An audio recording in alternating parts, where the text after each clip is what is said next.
Chapter 7: The Road to Resolution and Cosmic Convergence. The human, Lumarian cooperation, buffeted by a series of challenges, was now at a crossroads where the pursuit of solutions could lead to a new era of harmonious existence. The efforts to address the electromagnetic field issue, the political rifts, and the social imbalances were in full swing, with both species collaborating intensively. The international effort to retrofit the Lumarian-based energy plants with shielding devices was a colossal undertaking. Teams of engineers, scientists, and technicians from around the world, along with their Lumarian counterparts, were mobilized. Each country that had adopted the Lumarian energy technology became a hub of activity. In a large industrial complex in North America, the process of installing the shielding devices was well underway. The engineers, having received detailed instructions from the joint research team, worked with precision. "These shielding devices are crucial," said a lead engineer. "We need to make sure they're installed perfectly to avoid any further disruption to the electromagnetic field." The Lumarian experts, with their advanced understanding of the technology, were on site to provide guidance.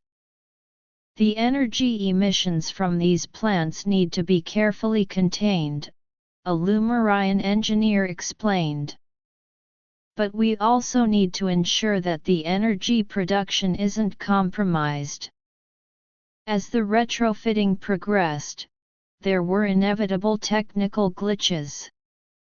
Some of the shielding devices were not compatible with the existing energy plant infrastructure, requiring modifications. The teams had to work around the clock to find solutions, often improvising with local materials and expertise. Meanwhile, the International Council's efforts to strengthen the governance structure were bearing fruit. The set of international laws and regulations, now in their final draft, were being reviewed by representatives from all countries involved in the human, Lumarian cooperation. These laws covered a wide range of aspects, from the ethical use of Lumarian technology to the equitable distribution of benefits. "The regulations are a necessary step," said a council member from an African nation. "They will ensure that the cooperation is sustainable and that all countries, regardless of their size or economic status, can benefit from it."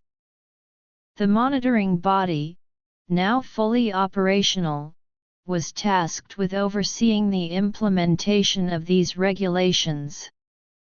It had teams on the ground in various countries, conducting regular inspections of energy projects, cultural exchange programs, and other aspects of the cooperation. In the island nation, the Coastal Protection Project, having overcome the initial setbacks, was approaching completion. The modified Lumarian-based materials, with the added stabilizer, were performing exceptionally well. The structures were not only withstanding the harsh coastal conditions but also adapting to the changing tides and weather patterns. "The coastal protection system is a game changer for our nation," said the island's president. "It gives us hope in the face of rising sea levels and other climate-related threats." The local community, which had initially been skeptical about the project, was now fully supportive. The generational workshops had created a sense of unity and understanding, with the older generation seeing the value of the new technology in safeguarding their homes and traditions. The cultural exchange programs, which had been a cornerstone of the human, Lumarian cooperation, were also evolving. In Europe, a new form of art emerged that was a fusion of human and Lumarian artistic expressions. This art, which incorporated elements of Lumarian light-based sculptures and human-inspired paintings, was attracting international acclaim. In a major art exhibition in Paris, visitors were awestruck by the displays. "This is a new language of art," said an art critic. "It showcases the beauty of the human, Lumarian collaboration and the endless possibilities that arise from cultural exchange."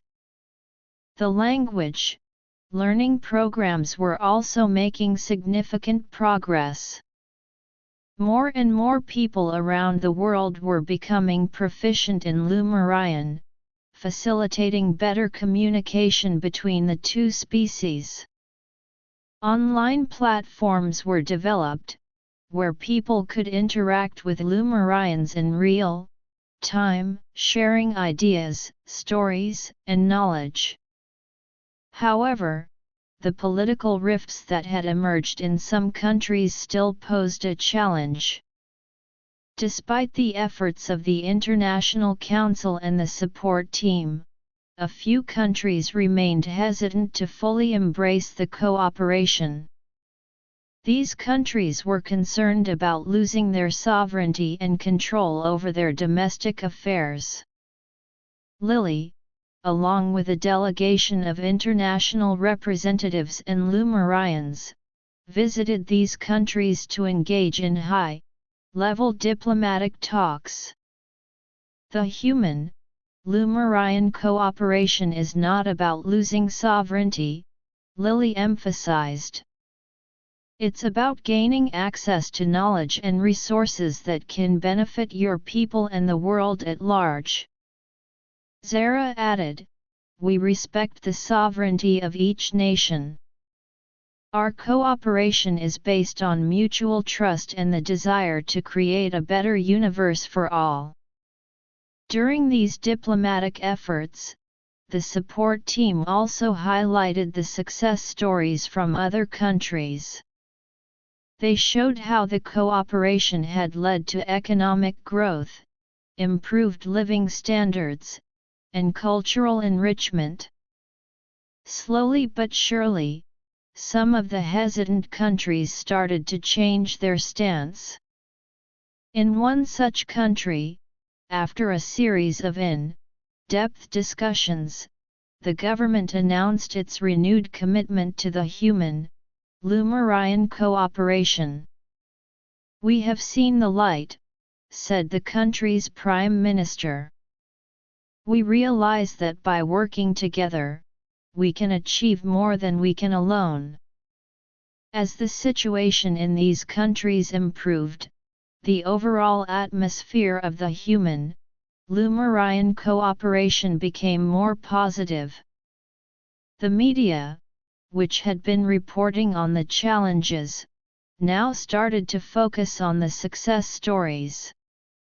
This shift in media coverage helped in boosting public support for the cooperation. The joint research team, which was studying the long-term effects of the Lumarian technology on the Earth's ecosystems, made some interesting discoveries. They found that while the initial introduction of the technology had caused some disruptions, with the proper modifications, it could actually have a positive impact on the environment.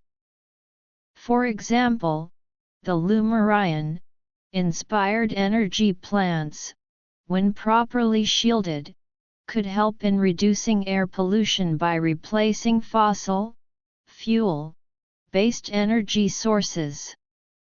The research team also discovered that some Lumarian-based materials could be used to clean up contaminated soil and water, offering new solutions to long-standing environmental problems.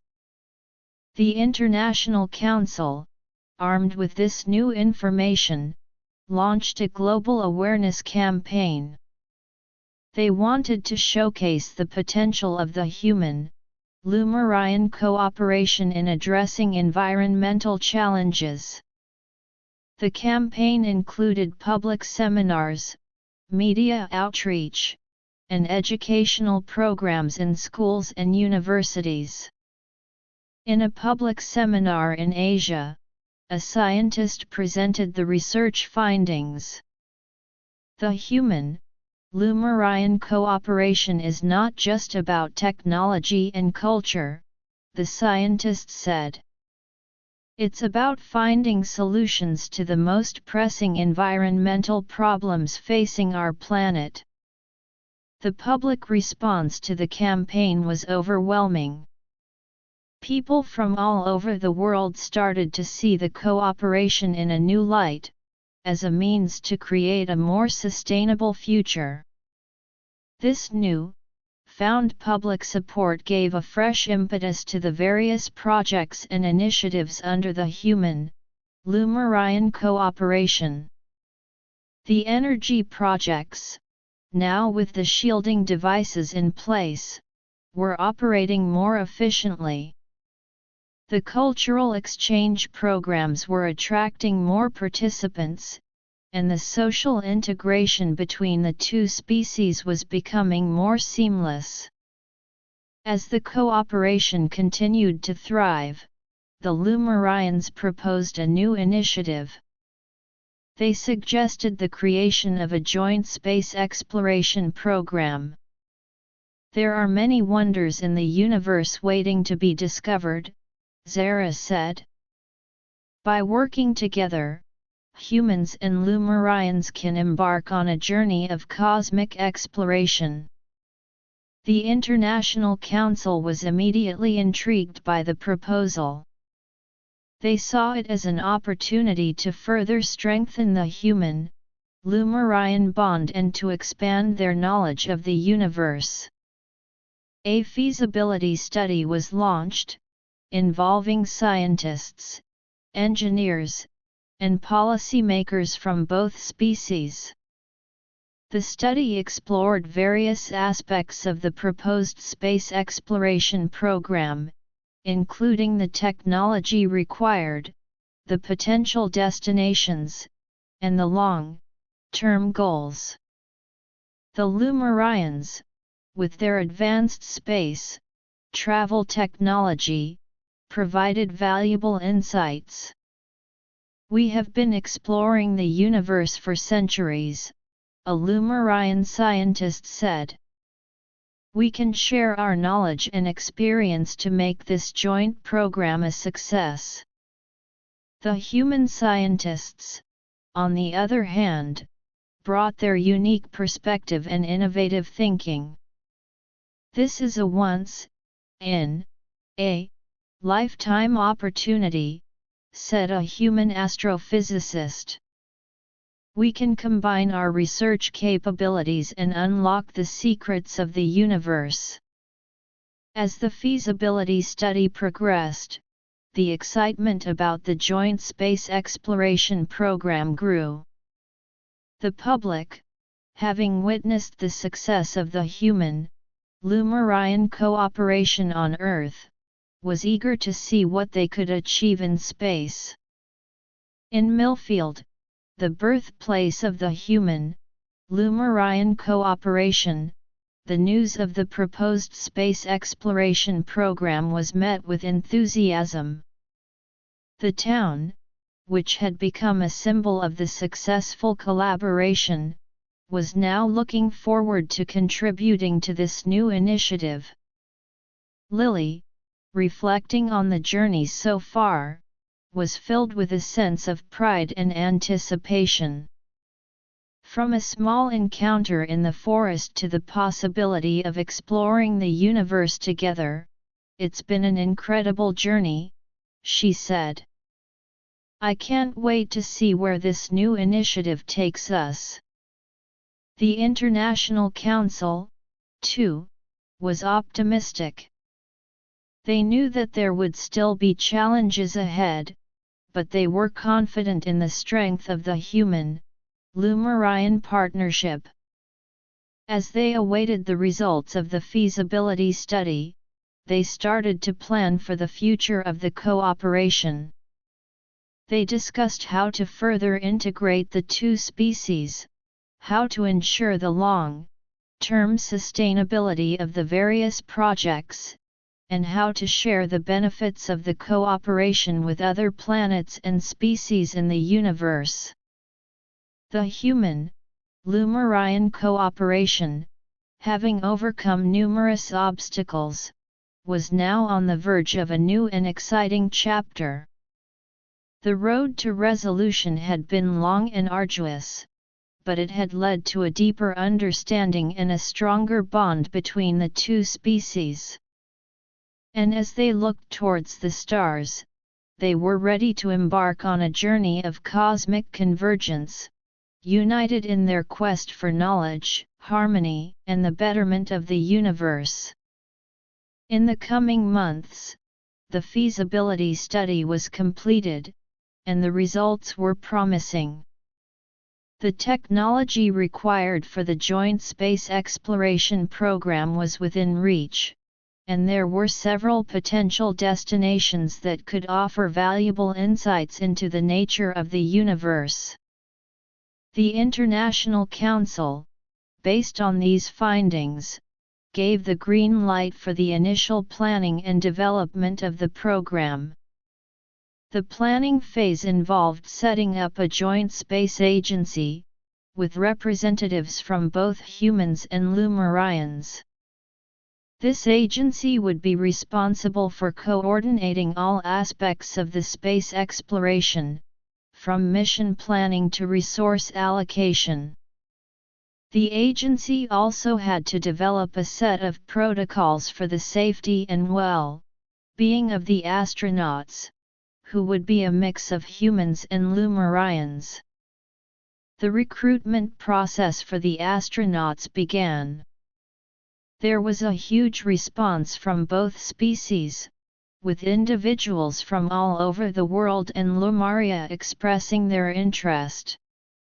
The selection criteria were stringent, focusing on scientific knowledge, physical fitness, and the ability to work in a multi-species environment. As the preparations for the joint space exploration program continued, the human-Lumarian cooperation on Earth also continued to evolve. The energy projects were now serving as a model for sustainable development, with other planets in the galaxy showing interest in adopting the technology. The cultural exchange programs had created a global community that was more open-minded and accepting of different species. The future looked bright for the human-Lumarian cooperation. They had overcome the challenges of the past and were now on the cusp of a new era of cosmic exploration and collaboration. And as they prepared to venture into the unknown reaches of the universe, they carried with them the lessons learned from their journey on Earth, lessons of cooperation, resilience, and the power of unity. Chapter 8: Launching into the Cosmic Odyssey.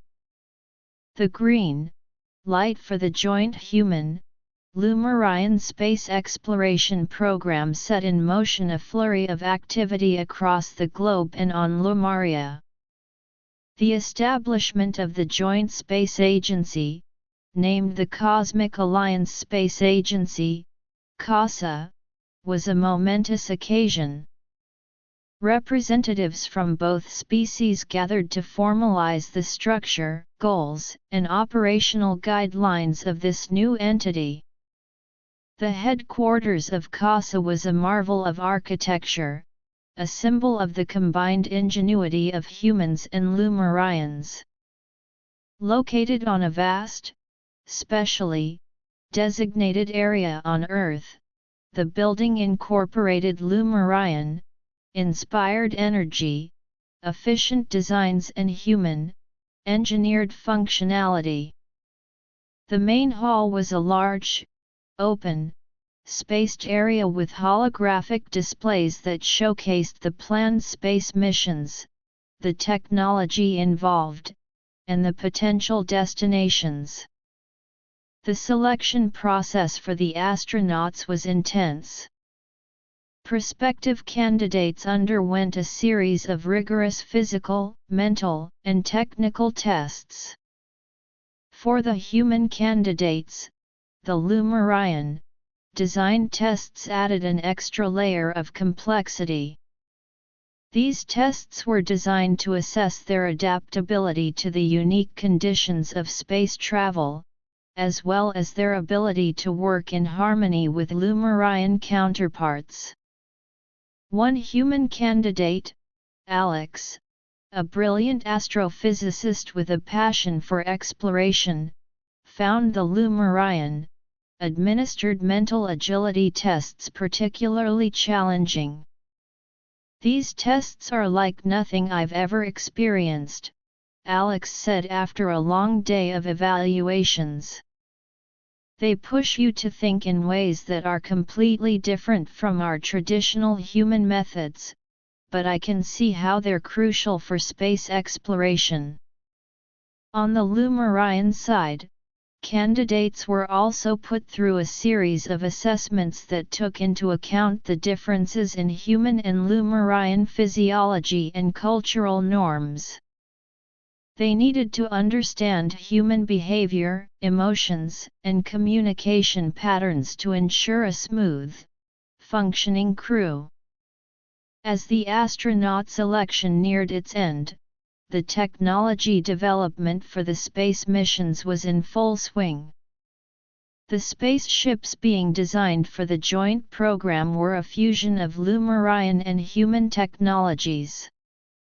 The Lumarians contributed their advanced knowledge of faster than light travel, energy shielding, and life support systems. Humans, on the other hand, brought their expertise in modular spacecraft design, robotics, and space-based communication networks. The lead engineer of the spaceship project, a Lumarian named RYL, and her human counterpart, Dr. Chen, worked closely together. "We need to ensure that every component of the spaceship is not only highly functional but also compatible with both our species' requirements," RYL said during a design meeting. Dr. Chen nodded in agreement. "Yes, and we also need to make sure that the technology is reliable. The last thing we want is any technical glitches during the long-distance space travel." The first mission of the Joint Space Exploration Program was aimed at a nearby star system, which showed signs of potentially habitable planets. The mission, named Stellar Horizons, was expected to last for several Earth years. The selected crew consisted of 6 members, 3 humans and 3 Lumarians. Among the crew was Maya, a human biologist with a deep interest in exobiology. She was excited about the possibility of discovering new life forms. "This is a dream come true," Maya said. "The chance to explore a star system that could potentially harbor life is something I've always hoped for." The Lumarian crew members were equally enthusiastic. Zoran, a Lumarian scientist with expertise in cosmic energy fields, saw the mission as an opportunity to expand their understanding of the universe. We've studied this star system from afar, but actually going there will give us insights that we could never obtain through remote sensing, Zoran said. As the launch date approached, the world watched with bated breath. The excitement was palpable, not just on Earth but also on Lumaria. The cultural exchange programs had done an excellent job of making the public on both planets aware of the significance of this joint venture. Schools, universities, and public spaces were filled with discussions about the Stellar Horizons mission. The day of the launch finally arrived. The spaceship, a sleek, silver, white vessel standing tall on the launch pad, was a sight to behold. The crew, dressed in their specially designed spacesuits that were a blend of human and Lumarian materials, walked towards the spaceship with determination and pride. Lily, who had been a key figure in the human, Lumarian cooperation from the start, was present at the launch site. "This is a historic moment," she said, her eyes filled with tears of joy. "The beginning of a new era in our exploration of the universe." Zara, who had also played a crucial role, stood by her side. "Yes, Lily. And it's just the start. Who knows what wonders we'll discover out there?" The countdown began, and the engines of the spaceship roared to life. With a thunderous blast, the spaceship lifted off the ground, slowly at first, and then accelerating rapidly into the sky. The onlookers cheered and waved as the spaceship disappeared into the clouds, on its way to the stars. Once in space, the crew began their long-distance journey. The spaceship, equipped with state-of-the-art navigation and life support systems, sailed through the vast expanse of space. The crew members quickly settled into their routines, conducting scientific experiments, monitoring the ship's systems, and engaging in cultural exchanges during their off-duty hours. Maya, the biologist, started setting up the equipment to detect any signs of life in the interstellar medium. "Even if we don't find a habitable planet, any signs of microbial life in the space between the stars would be a huge discovery," she said. Zoran, on the other hand, focused on studying the cosmic energy fields in the region.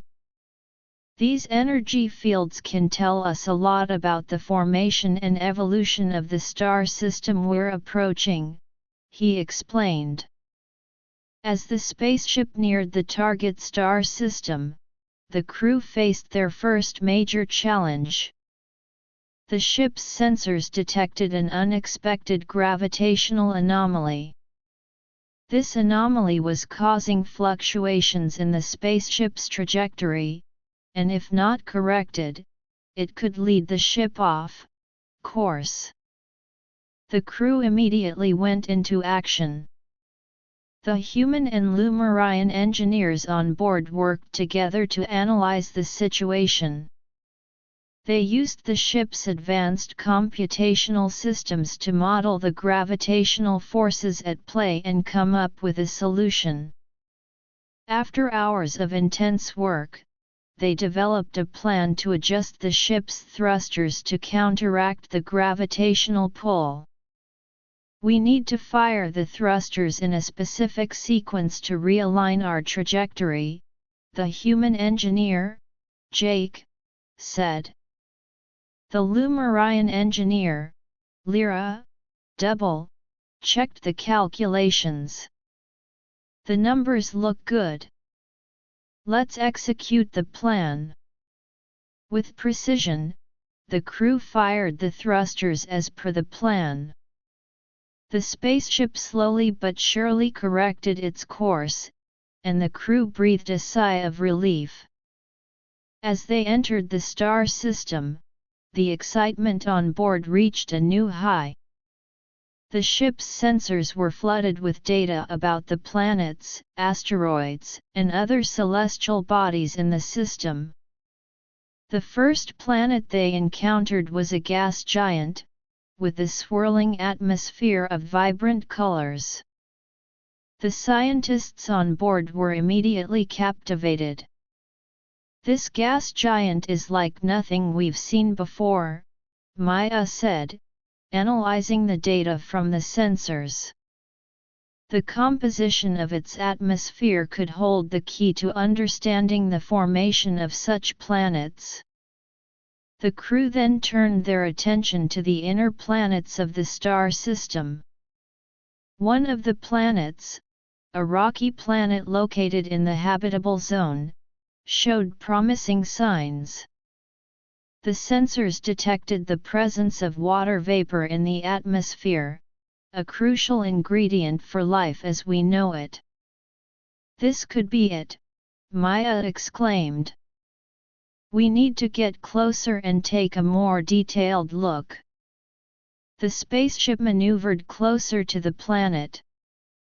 The crew prepared to deploy a series of probes to study the planet's surface, atmosphere, and potential for life. As the probes were launched, they awaited the data with anticipation. Back on Earth and Lumaria, the scientific communities were eagerly following the mission. The data transmitted by the spaceship was being analyzed in real time by teams of scientists. The public, too, was closely following the updates, with news channels and online platforms dedicated to covering the Stellar Horizons mission. The first data from the probes started to come in. The planet's surface seemed to have evidence of past water flows, with riverbeds and canyons visible. The atmosphere, while thin, had a composition that could potentially support some form of life. Maya was ecstatic. "This is amazing. We might have just found a planet that could be a candidate for hosting life. But we need to do more in-depth studies." The crew then decided to orbit the planet for a more comprehensive analysis. They continued to send down probes, this time focusing on searching for signs of microbial life. The next few days were filled with intense scientific activity as the crew analyzed the data from the probes and made new discoveries. However, as they delved deeper into their studies, they encountered another challenge. The planet's magnetic field was stronger than expected, and it was interfering with the ship's communication systems. The crew was faced with the task of finding a way to maintain communication with Earth and Lumaria while continuing their research. The communication experts on board, both human and Lumarian, started working on the problem. They explored different frequencies and signal boosting techniques to overcome the interference. "We need to find a frequency that can penetrate the magnetic field without being distorted," the Lumarian communication specialist, Tala, said. The human specialist, Tom, agreed. "And we also need to increase the power of our transmitters without overloading the ship's energy systems." As they worked on the communication issue, the scientists on board continued their research on the planet. They were determined not to let the communication problem derail their mission. The discovery of a potentially habitable planet was too important, and they were eager to learn more about it. Back on Earth, the International Council was monitoring the situation closely. They were ready to provide any support that the crew might need. The public, too, was sending messages of encouragement to the crew, showing their unwavering support for the mission. The human, Lumarian Joint Space Exploration Program, with its Stellar Horizons mission, had already achieved so much. Despite the challenges, the crew was determined to continue their journey of discovery. And as they worked on solving the communication problem and exploring the mysteries of the potentially habitable planet, they knew that they were on the verge of making history, a history that would shape the future of both humans and Lumarians in the vast cosmos. Chapter 9: Unraveling Cosmic Mysteries and Forging New Alliances.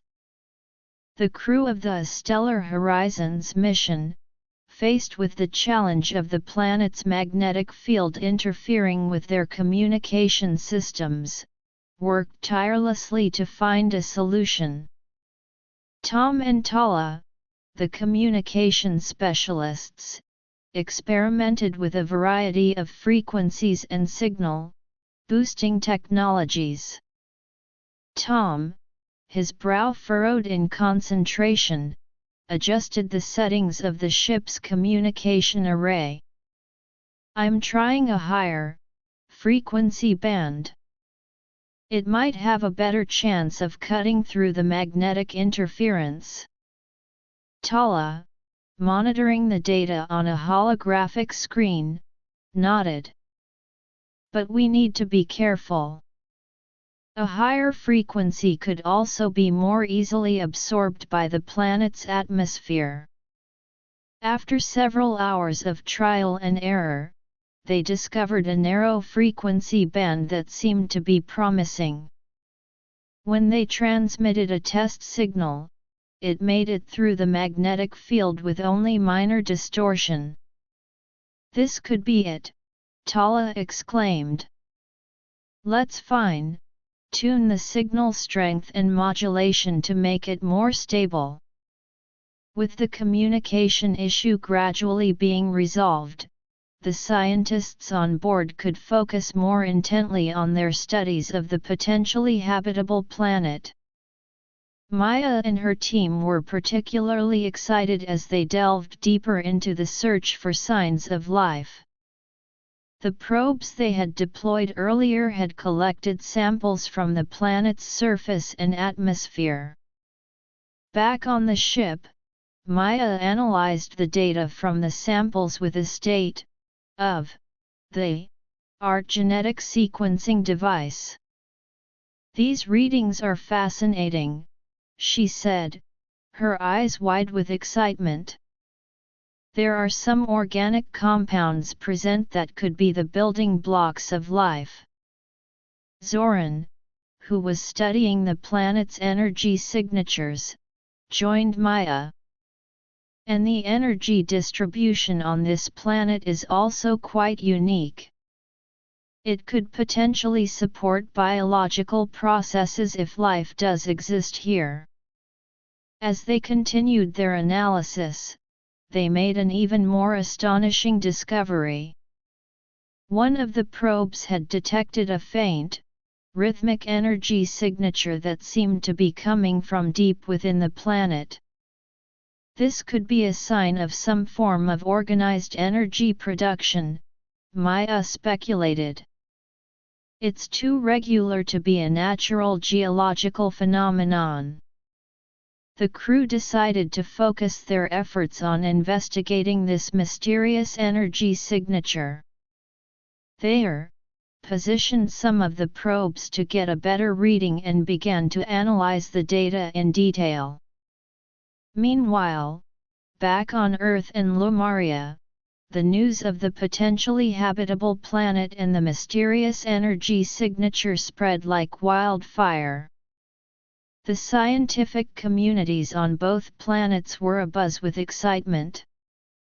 Scientists from various fields started collaborating remotely, sharing their expertise to help the crew on the Stellar Horizons mission.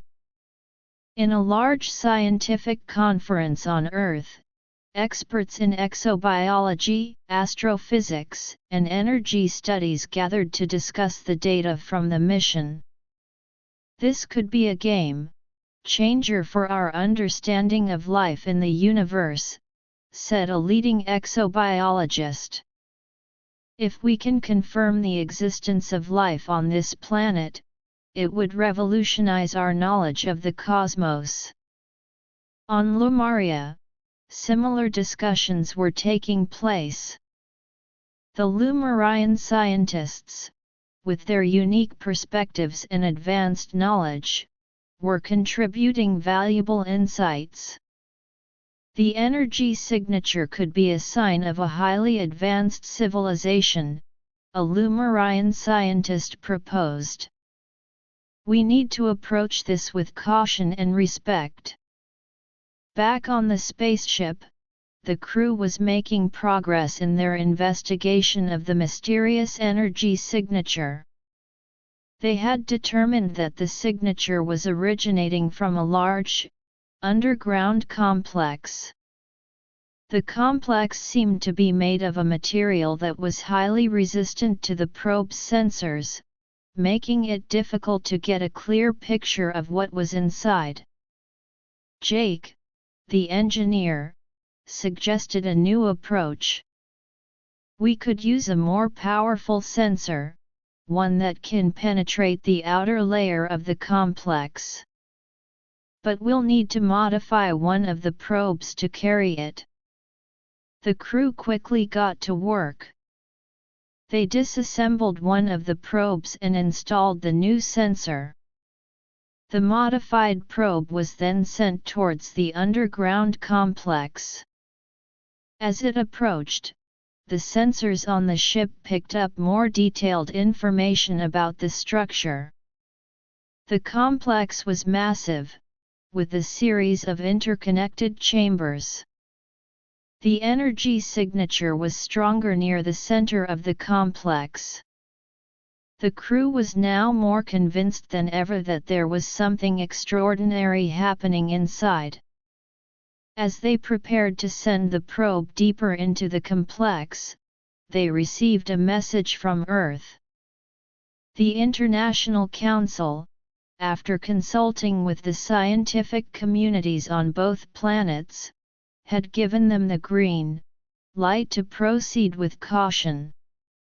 They were also advised to be prepared for any contact with potential inhabitants of the complex. The probe entered the outer layer of the complex, and the data started pouring in. The interior of the complex was filled with strange, glowing structures. The energy signature was even more intense, and it seemed to be powering some kind of machinery.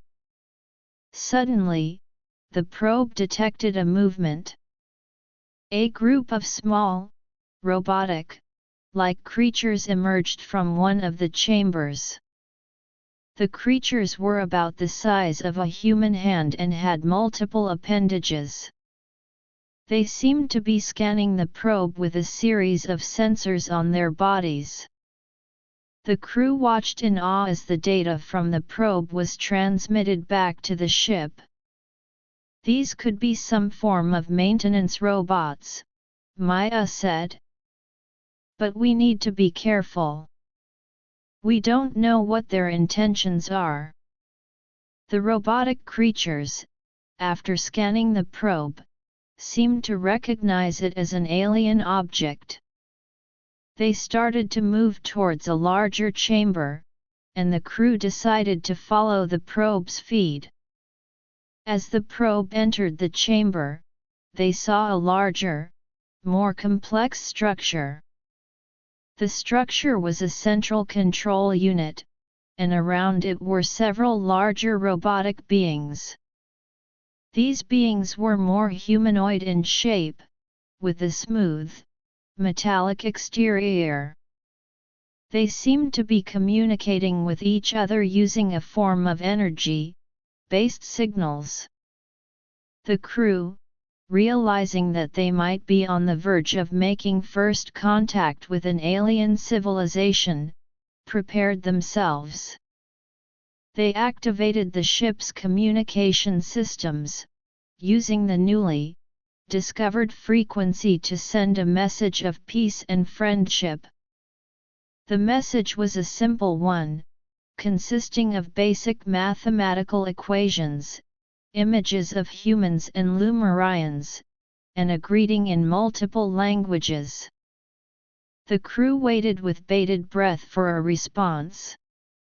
After what seemed like an eternity, the larger robotic beings in the chamber stopped their communication. One of them, which seemed to be the leader, approached a console and activated a device. A message was then transmitted back to the ship. The message was in a complex code, but the ship's translation algorithms, developed with Lumarian technology, quickly got to work. As the code was deciphered, the crew read the message with excitement. The message read, "We are the protectors of this world. We have detected your presence. Your message of peace is received. Approach with caution. We wish to learn more about you." The crew was overjoyed. They had made first contact with an alien civilization. Lily, who was following the mission closely from Earth, was elated. "This is a historic moment," she said. "The first contact between humans, Lumarians, and a new alien species. It could open up a whole new chapter in our understanding of the universe." The crew on the ship immediately sent a reply, expressing their eagerness to communicate and learn more about the protectors. They also informed the protectors about the nature of the human, Lumarian alliance and their mission of exploration and discovery. The protectors responded, inviting the crew to send a small delegation to the surface of the planet for a face-to-face meeting. The crew discussed the invitation and decided to accept it. They knew that this was a risky move, but it was also an opportunity that they couldn't pass up. Jake, Maya, and Zoran were selected to be part of the delegation. They prepared themselves for the journey to the surface, donning their spacesuits and bringing along a set of communication and scientific equipment. As the shuttle carrying the delegation descended towards the planet's surface, the crew on the ship monitored their progress closely. The shuttle landed near the entrance of the underground complex, and the delegation stepped out. The protectors were waiting for them. The robotic beings, while still maintaining a sense of caution, greeted the delegation in a friendly manner. The leader of the protectors, through a device that translated its energy-based signals into audible language, spoke. "Welcome, travelers from afar. We have been observing the universe for a long time. Your arrival is an event of great significance." Maya stepped forward. "Thank you for welcoming us.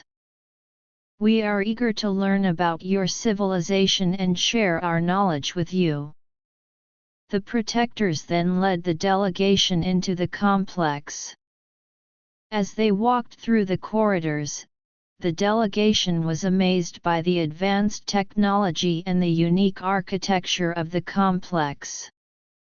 The walls were lined with glowing crystals that seemed to be providing both light and energy. The protectors showed the delegation their energy generation systems, which were based on a combination of geothermal energy and a unique form of cosmic energy absorption. This energy system has sustained our world for centuries, the protector leader explained. Zoran was fascinated. This is an incredible technology. It could potentially solve a lot of energy problems back on our planets. The protectors also shared their knowledge of the planet's ecosystem. They had developed a system of environmental management that ensured the planet's long-term sustainability. We have learned to live in harmony with our world, the protector said. And we believe that other civilizations can do the same.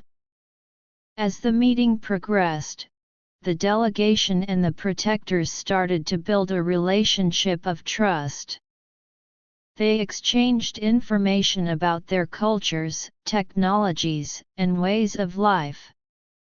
The protectors were particularly interested in the human, Lumarian alliance and the cultural exchange programs that had taken place. Back on the ship, the rest of the crew was following the meeting through the delegation's communication devices. They were excited to see the positive interaction between the delegation and the protectors. The International Council on Earth and Lumaria was also closely monitoring the situation. They realized that this encounter could lead to a new alliance, one that could have far-reaching implications for the future of the human, Lumarian cooperation and the exploration of the universe. The delegation spent several hours with the protectors, and as they prepared to leave, they agreed on a future course of action. The protectors invited the human, Lumarian alliance to establish a long-term communication and cooperation program. They also offered to share their knowledge of the planet's energy and environmental management systems. The delegation returned to the ship with a wealth of information and a new sense of purpose. The Stellar Horizons mission had not only discovered a potentially habitable planet but had also made first contact with an advanced alien civilization.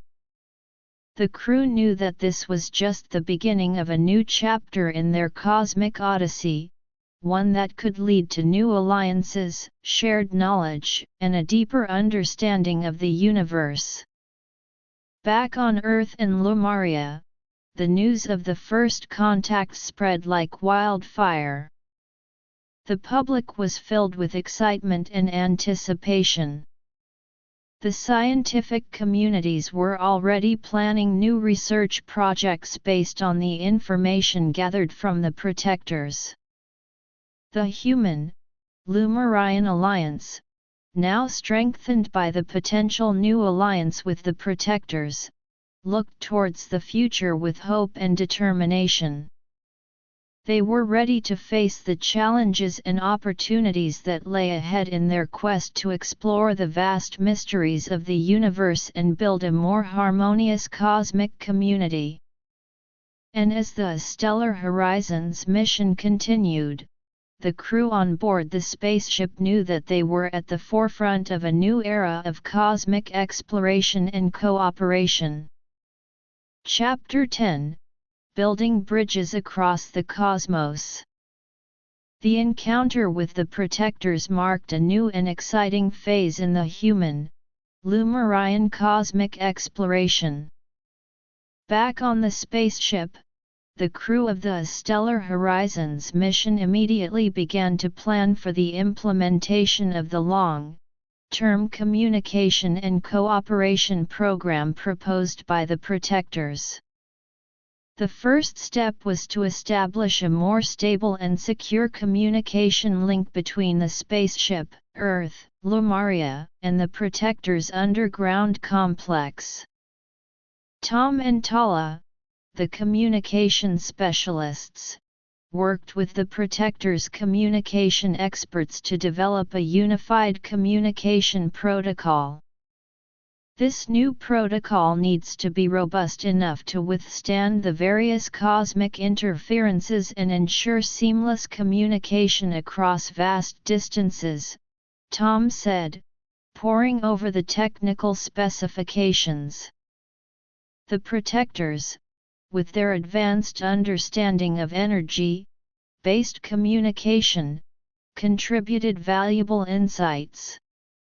We can use a combination of different energy frequencies and encoding methods to enhance the security and reliability of the communication, one of the Protector communication experts suggested. Over the next few days, they tested the new communication system. The results were promising, with clear and stable communication being established between all parties. This new communication link was not only a technological achievement but also a symbol of the growing trust and cooperation between the three civilizations. Meanwhile, the scientific teams on the spaceship, Earth, and Lumaria started to analyze the information gathered from the Protectors. The energy generation technology of the Protectors was of particular interest. Zoran, along with a team of human and Lumarian scientists, began to study how this technology could be adapted for use on their home planets. The geothermal, cosmic energy combination they use is highly efficient, Zoran said. If we can replicate it, it could revolutionize our energy sectors. The scientists faced several challenges in the adaptation process. The materials used by the Protectors in their energy generation systems were unique, and finding suitable substitutes on Earth and Lumaria was a daunting task. However, they were determined to overcome these obstacles. In parallel, Maya and her exobiology team were studying the information about the Protector's environmental management system. Their approach to ecosystem balance is truly remarkable, Maya said. They have a deep understanding of how all the elements of their planet interact, and we can learn a great deal from them. The team started to develop plans on how to incorporate some of the Protector's environmental management principles into the environmental policies on Earth and Lumaria. They hoped that this would lead to more sustainable and harmonious coexistence with nature on their home planets. Back on Earth, the International Council, in collaboration with the Lumarian leadership, organized a series of global and inter-planetary conferences. These conferences aimed to discuss the implications of the new alliance with the Protectors and to plan for future joint projects. Representatives from different countries on Earth, Lumarian dignitaries, and the Protectors, through holographic projections, gathered to share their ideas and visions. This alliance has the potential to bring about a new era of cosmic cooperation, said the chairperson of the International Council. We need to ensure that we make the most of this opportunity for the benefit of all civilizations. The conferences also served as a platform for the public on Earth and Lumaria to voice their opinions and suggestions. People from all walks of life were excited about the new alliance and the possibilities it presented. There were calls for more cultural exchanges between the three civilizations, as well as joint educational programs. In response to these public demands, plans were made to initiate cultural exchange programs between the humans, Lumarians, and protectors. Artists, musicians, and writers from all three civilizations were invited to participate in a series of events. These events would showcase the unique cultural expressions of each civilization and promote mutual understanding. On the spaceship, the crew prepared for their next steps. They decided to continue their exploration of the star system, with the Protectors' guidance. The Protectors had shared valuable information about other celestial bodies in the system that could hold important scientific discoveries. The spaceship set course for a nearby moon. This moon was believed to have a unique geological structure, and the Protectors had hinted that it could provide insights into the early formation of the star system. As the spaceship approached the moon, the crew's excitement grew. The sensors on the ship detected unusual energy signatures and geological formations on the moon's surface. Jake, the engineer, prepared the landing module for a descent. "This could be a very interesting landing," he said. "We need to be extra cautious, given the unknown terrain." The landing module touched down on the moon's surface without incident. A team of scientists, including human and Lumarian geologists, exited the module to begin their exploration. The moon's surface was a landscape of strange rock formations and deep craters. The geologists immediately set to work, collecting samples and analyzing the rock structures. "These rocks have a composition that is quite different from anything we've seen before," a human geologist said, examining a rock sample through a portable microscope. The Lumarian geologist nodded in agreement. "Yes, and the energy signatures are also indicating some kind of unique geological activity. This could be a key to understanding the evolution of this star system." As the exploration of the moon progressed, the crew made an unexpected discovery. They found a series of ancient ruins on the far side of the moon. The ruins were in a state of disrepair, but it was clear that they were the remains of some form of civilization. The scientists were intrigued. Could these be the remains of a precursor civilization to the Protectors? Maya wondered. This could rewrite our understanding of the history of this star system. The crew immediately started to document the ruins. They used 3D scanners to create detailed models of the structures and analyzed the materials used in their construction. The ruins seemed to be made of a combination of local moon rocks and some unknown materials. Back on the spaceship, the news of the discovery spread quickly. The International Council, upon hearing the news, decided to send additional resources and experts to the star system.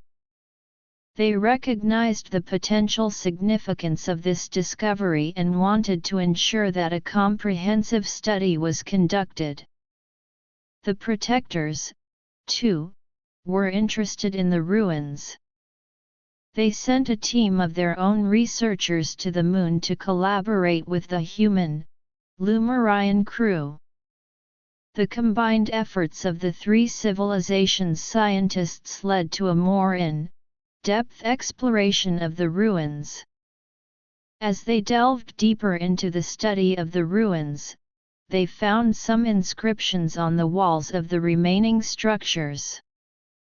The inscriptions were in a language that none of them had ever seen before.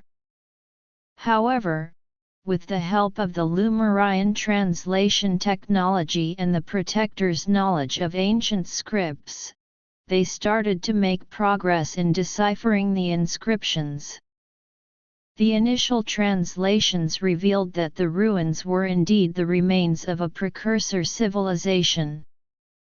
The inscriptions told the story of a once prosperous civilization that had thrived on the moon thousands of years ago. They had advanced technology and a deep understanding of the universe. The scientists were eager to learn more. They continued to work on deciphering the inscriptions, hoping to uncover more about the precursor civilization's history, technology, and the reasons for their decline.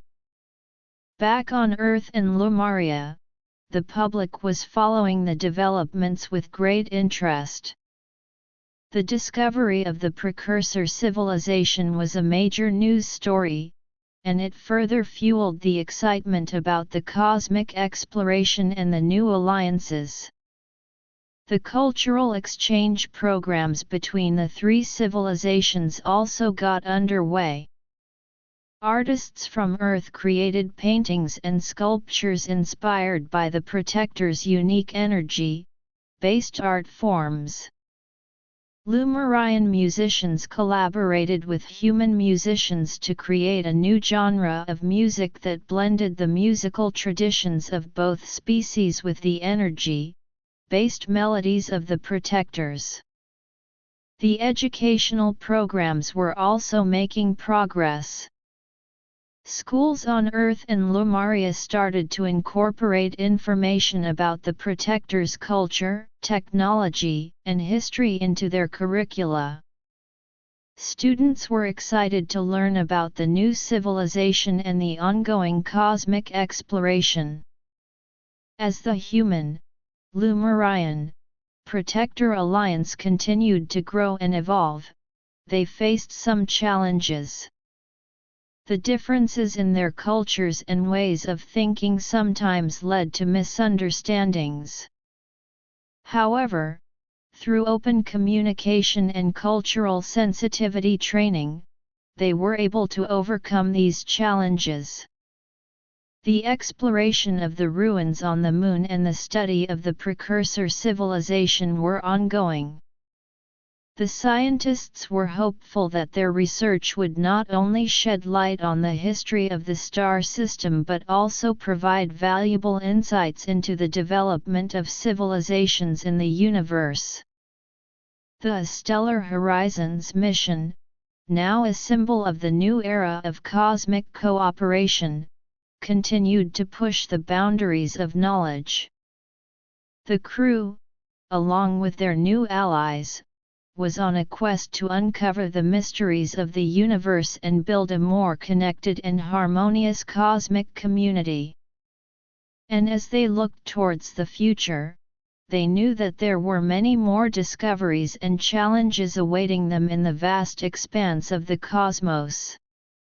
Chapter 11: Cosmic Crossroads and the Unveiling of Ancient Secrets. The discovery of the ancient ruins on the Moon had set the stage for an in-depth exploration that promised to rewrite the understanding of the star system's history. The combined team of human, Lumarian, and Protector scientists was fully immersed in deciphering the inscriptions and studying the remnants of the precursor civilization. The inscriptions, although still mostly a mystery, were slowly yielding their secrets. The language, a complex combination of symbols and energy-based patterns, was proving to be a challenge to fully translate. However, the progress was steady. A young Lumarian linguist, Ilara, was leading the translation efforts. These symbols seem to have a dual meaning system, Ilara explained to the rest of the team. One is based on a visual representation, similar to some of the ancient Earth languages, and the other is encoded in the energy fluctuations of the inscriptions. We need to understand both aspects to fully comprehend the message. As they continued to work on the translations, the archaeological teams were busy exploring the layout of the ruins. The structures were massive, with some of the buildings stretching across several hundred meters. The architecture was a unique blend of functionality and artistry, with intricate carvings and geometric patterns adorning the walls.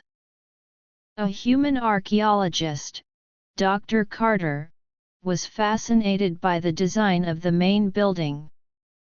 This structure must have been the center of their civilization. The way it's oriented towards the planet and the specific alignment of its corridors suggest that they had a deep understanding of astronomy and its connection to their daily lives. The protector archaeologists, with their knowledge of the star system's ancient lore, added valuable insights. Our records indicate that this moon was considered a sacred place by many ancient cultures in the system. It's likely that this civilization had a religious or spiritual significance attached to this location.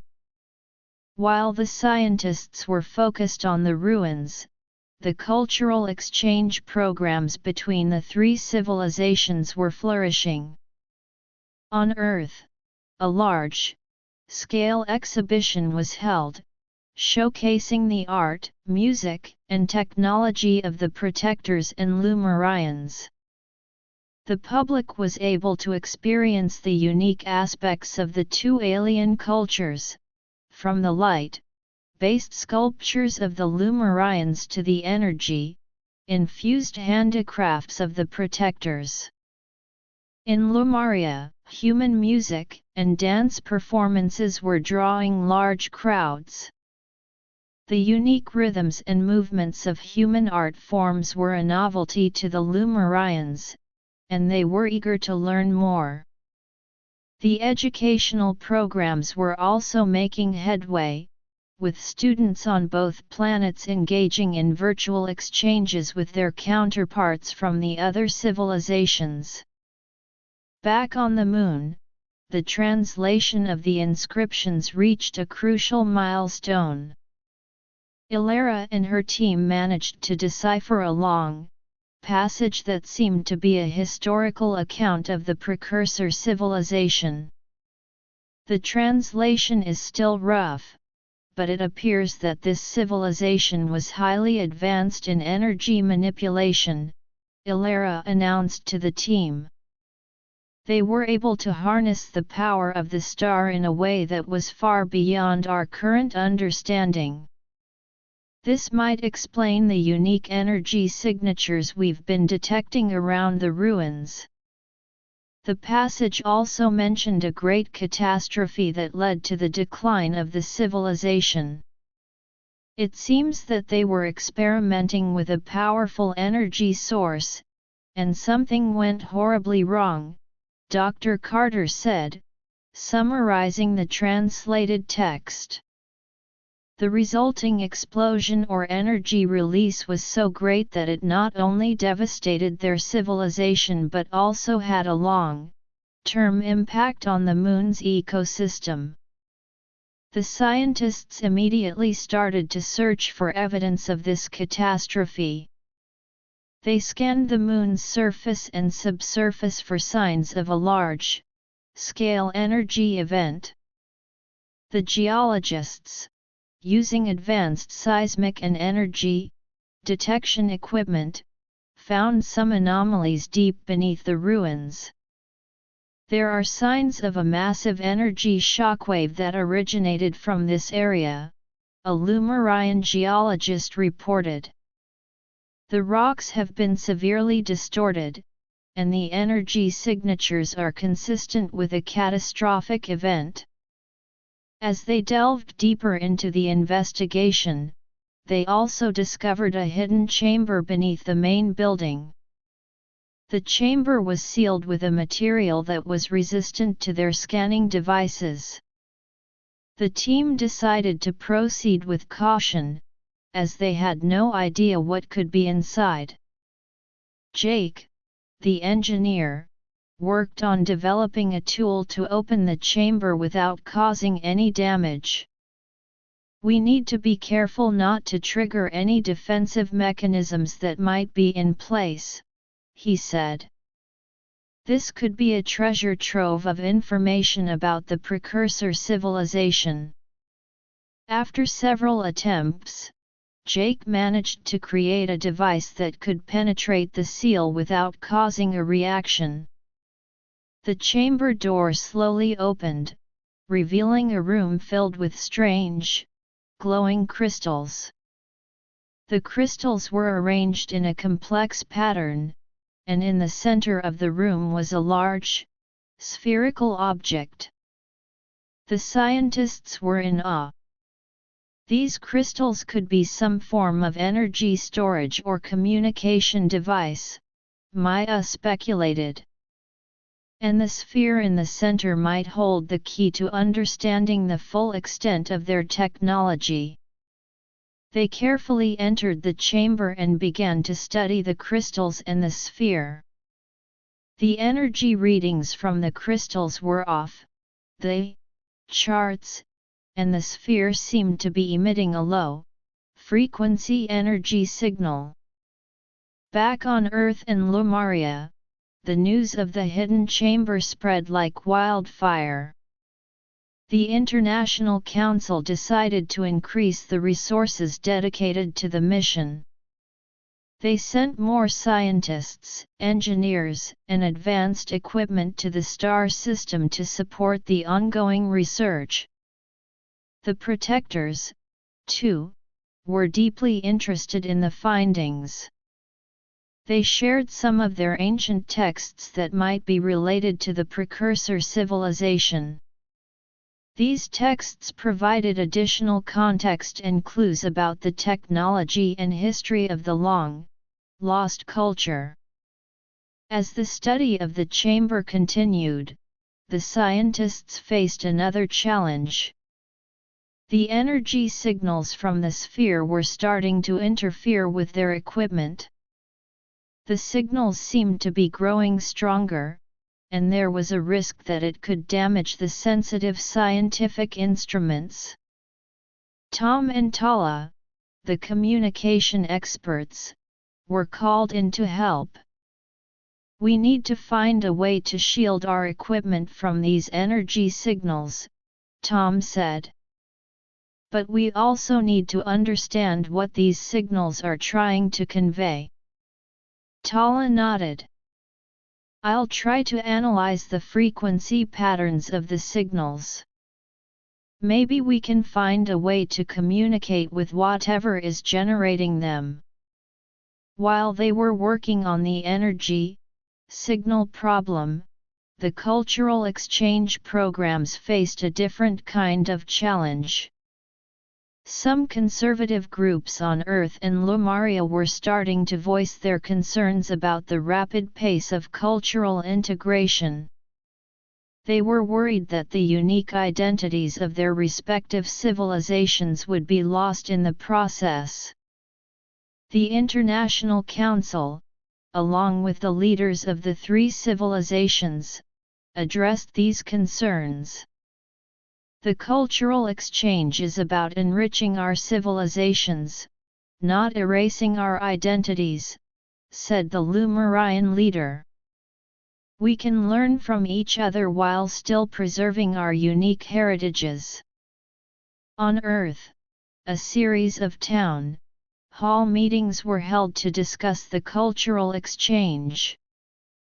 The public was given a platform to express their views, and the council members explained how the exchange was beneficial for all. Slowly, the concerns of the conservative groups began to subside as they saw the positive impact of the cultural exchange on education, art, and science. Back on the moon, Tom and Tala made a breakthrough. They discovered that the energy signals from the sphere were a form of encrypted message. By analyzing the frequency patterns, they were able to decrypt a part of the message. "The message seems to be a warning," Tala said, her expression serious. "It's about a powerful force that the precursor civilization unleashed, and it implies that this force might still be a threat." The scientists were alarmed. They immediately started to consider the implications of this warning. The International Council was informed, and a series of emergency meetings were held across the three civilizations. The Stellar Horizons mission, which had been a journey of discovery, now faced a potential threat. The scientists, along with the support of their respective civilizations, were determined to uncover the full meaning of the warning and take appropriate measures. As they delved deeper into the mysteries of the precursor civilization, they knew that they were at a cosmic crossroads, and the decisions they made could have far-reaching consequences for the future of the three civilizations and the entire star system. The team on the Moon continued to study the sphere and the crystals, hoping to find more clues about the threat. The protectors, with their knowledge of the star system's ancient history, started to search through their archives for any information related to the powerful force mentioned in the warning. On Earth and Lumaria, preparations were made in case the threat was real. Scientists started to develop counter-measures, and the military forces of both planets were put on high alert.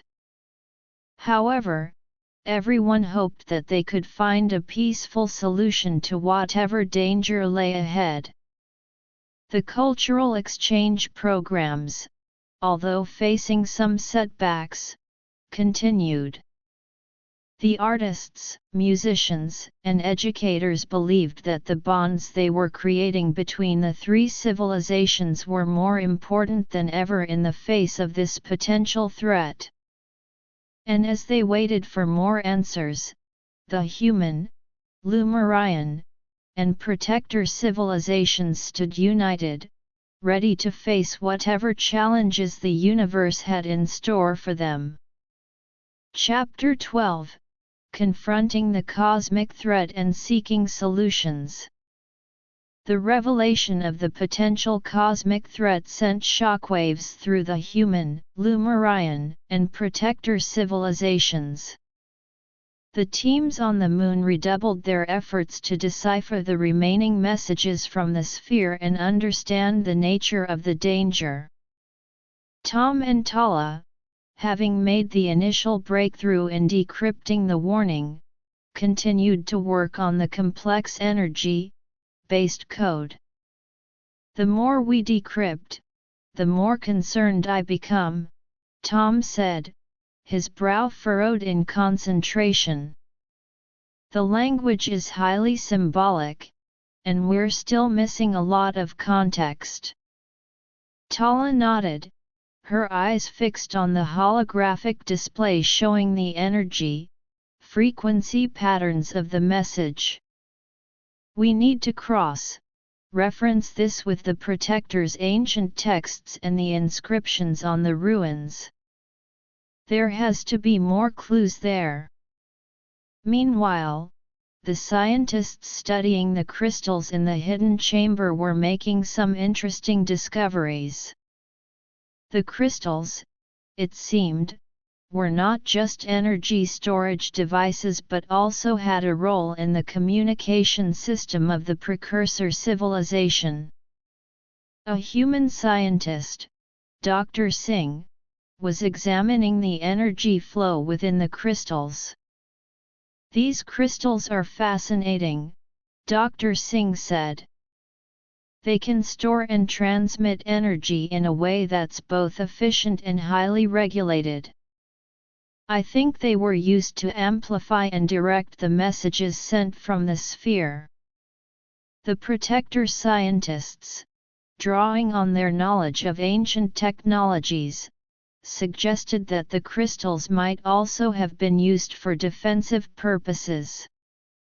In our ancient texts, there are mentions of similar crystal-based systems that were used to ward off external threats, one of them said. As the research on the Moon progressed, the International Council on Earth and the Lumarian leadership held a series of urgent meetings. They discussed the possible nature of the threat and the steps they should take to prepare. The military forces of both planets were put through intensive training programs, focusing on space-based combat However, it was clear that a military solution alone would not be sufficient. The scientists were the key to understanding the threat and finding a more sustainable way to deal with it. The Council decided to allocate more resources to the research efforts on the Moon and to encourage collaboration between the three civilizations' scientific communities. Back on the Moon, the translation of the sphere's message made another significant breakthrough. Ilara, the Lumarian linguist, managed to piece together enough of the code to understand that the threat was some form of. It seems that the precursor civilization was experimenting with a powerful cosmic energy source, she explained.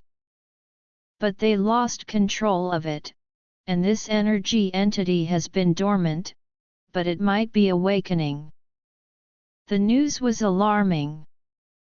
The scientists immediately started to search for signs of the energy entity's awakening. They increased the sensitivity of their sensors and scanned the entire star system for any unusual energy fluctuations. The search for clues in the Protector's ancient texts also yielded some results. The Protectors had found references to a similar event in the distant past.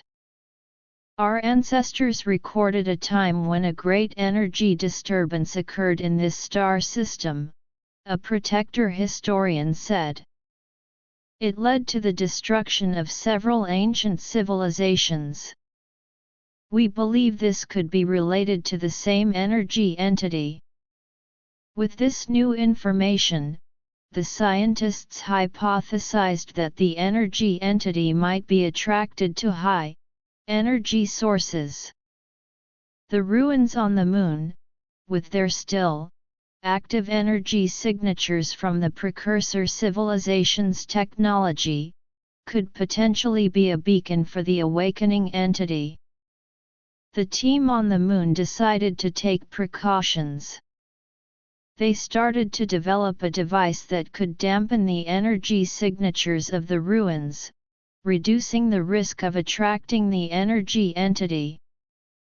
Jake, the engineer, was leading the development of this device. This device will be a challenge to build, Jake said. We need to create a field that can suppress the energy emissions without causing any damage to the ruins or the valuable artifacts inside. As Jake and his team worked on the device, the cultural exchange programs, which had faced some resistance, were revitalized.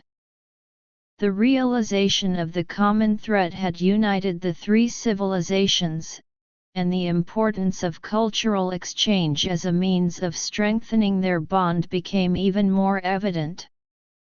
On Earth, a large-scale cultural festival was organized, featuring performances and exhibitions from all three civilizations. The event was a huge success, with people from all over the planet coming together to celebrate the unity and diversity of the Cosmic Alliance. In Lumaria, similar events were taking place, with human and Protector art, music, and cuisine being showcased. The educational programs also received a boost.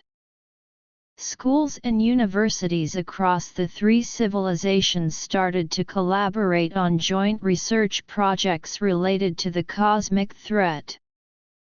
Students were encouraged to think creatively and come up with solutions to the impending danger.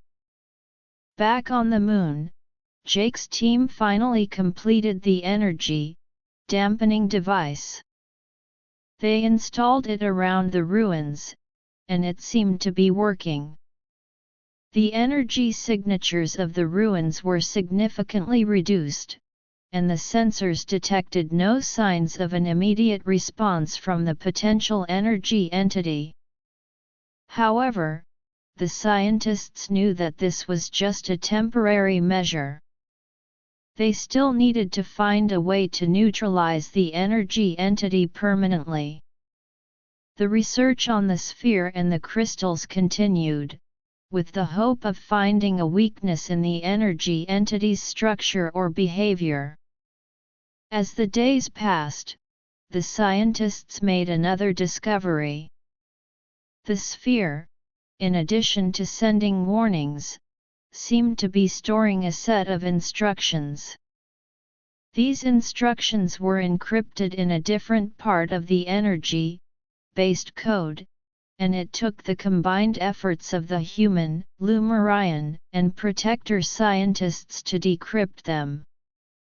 The instructions seem to be a guide on how to contain the energy entity, Dr. Carter, the human archaeologist, said. But they're extremely complex and require a deep understanding of the precursor civilization's technology. The instructions involved creating a special energy field that could trap the energy entity. The field would need to be powered by a combination of the unique crystals found in the hidden chamber and a specific alignment of cosmic energy sources in the star system. The International Council, upon hearing about the instructions, decided to launch a coordinated effort to create the energy trapping field. Scientists from all three civilizations were assigned different tasks. Some were responsible for studying the cosmic energy sources and determining the optimal alignment, while others focused on modifying the crystals to be used in the field. The military forces, in the meantime, were on standby, ready to provide support if the energy entity showed signs of awakening during the process of creating the trapping field. The atmosphere across the three civilizations was one of. Everyone was aware of the high stakes involved. The process of creating the energy trapping field was not without its challenges. The cosmic energy sources were difficult to manipulate, and the crystals required precise modifications. There were several setbacks along the way, but the scientists refused to give up. One of the major challenges was the synchronization of the energy from the crystals with the cosmic energy sources. The energy frequencies had to match perfectly, or the field would not be stable enough to trap the energy entity. A Lumarian scientist, Dr. Arya, proposed a solution. We can use a series of energy conversion devices to adjust the frequencies of the crystal-based energy and the cosmic energy. It will be a complex process, but I believe it's our best chance. The team started to implement Dr. Arya's proposal. They built the energy conversion devices and began the delicate process of adjusting the energy frequencies. The sensors were constantly monitoring the energy levels and frequencies, and the scientists made minute adjustments as needed. As the final stages of creating the energy trapping field approached, the tension increased. The scientists knew that they were on the verge of either a great success or a catastrophic failure. The International Council had informed the public of the situation, and people across the three civilizations were watching and hoping for the best. Finally, after days of intense work, the energy trapping field was activated. The crystals, now in perfect synchronization with the cosmic energy sources, emitted a powerful energy field that spread across the area where the energy entity was expected to appear. The scientists held their breath as they waited to see if the field would work. The sensors were scanning the area for any signs of the energy entity. And then, they detected it.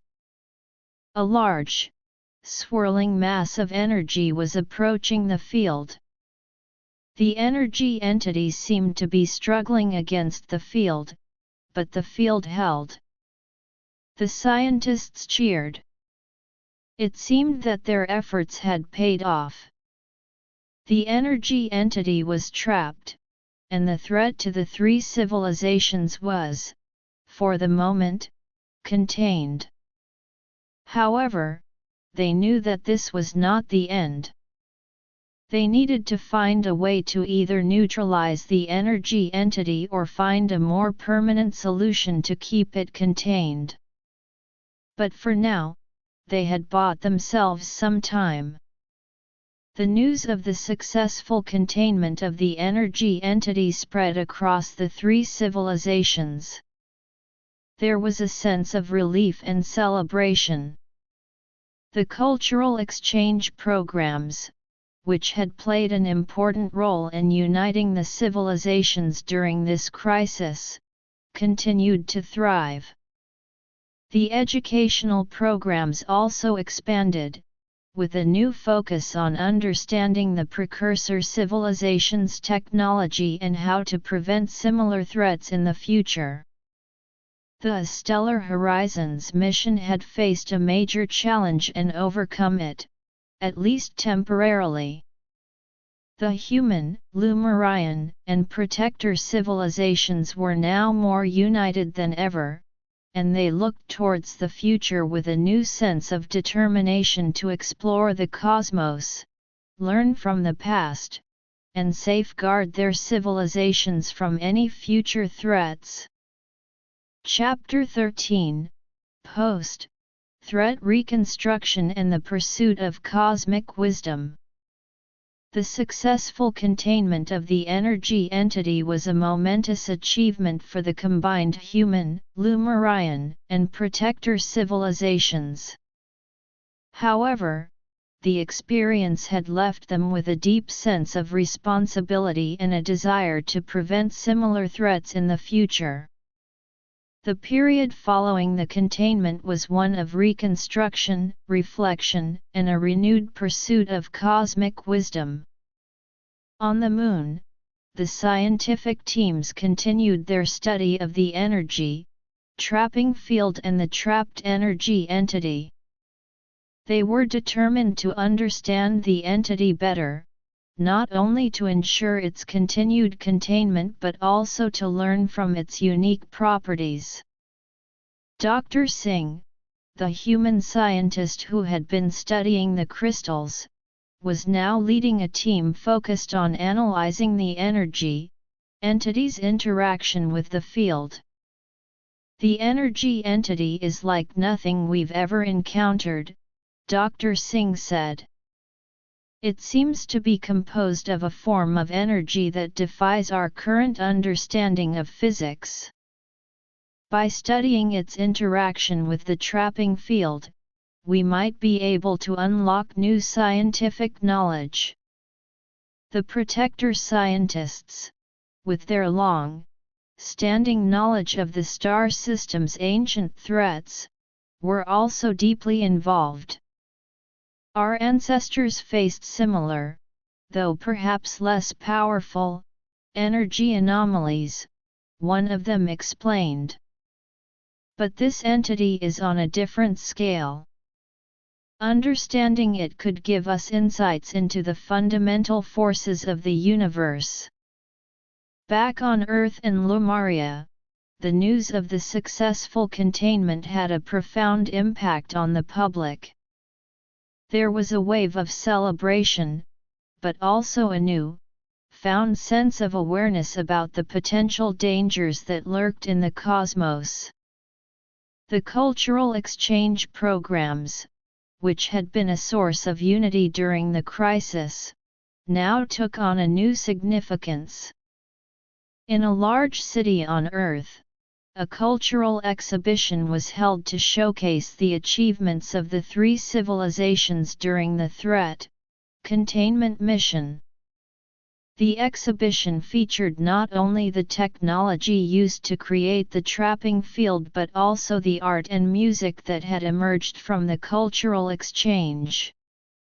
This exhibition is a testament to our unity and our ability to overcome challenges, said the mayor of the city.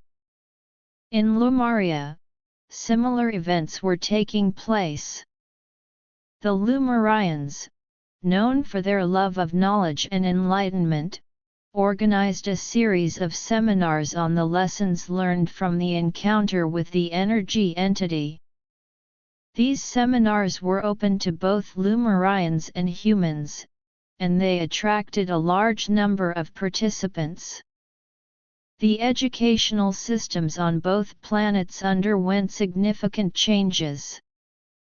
Schools and universities incorporated the study of the precursor civilization, the energy entity, and the technology used to contain it into their curricula.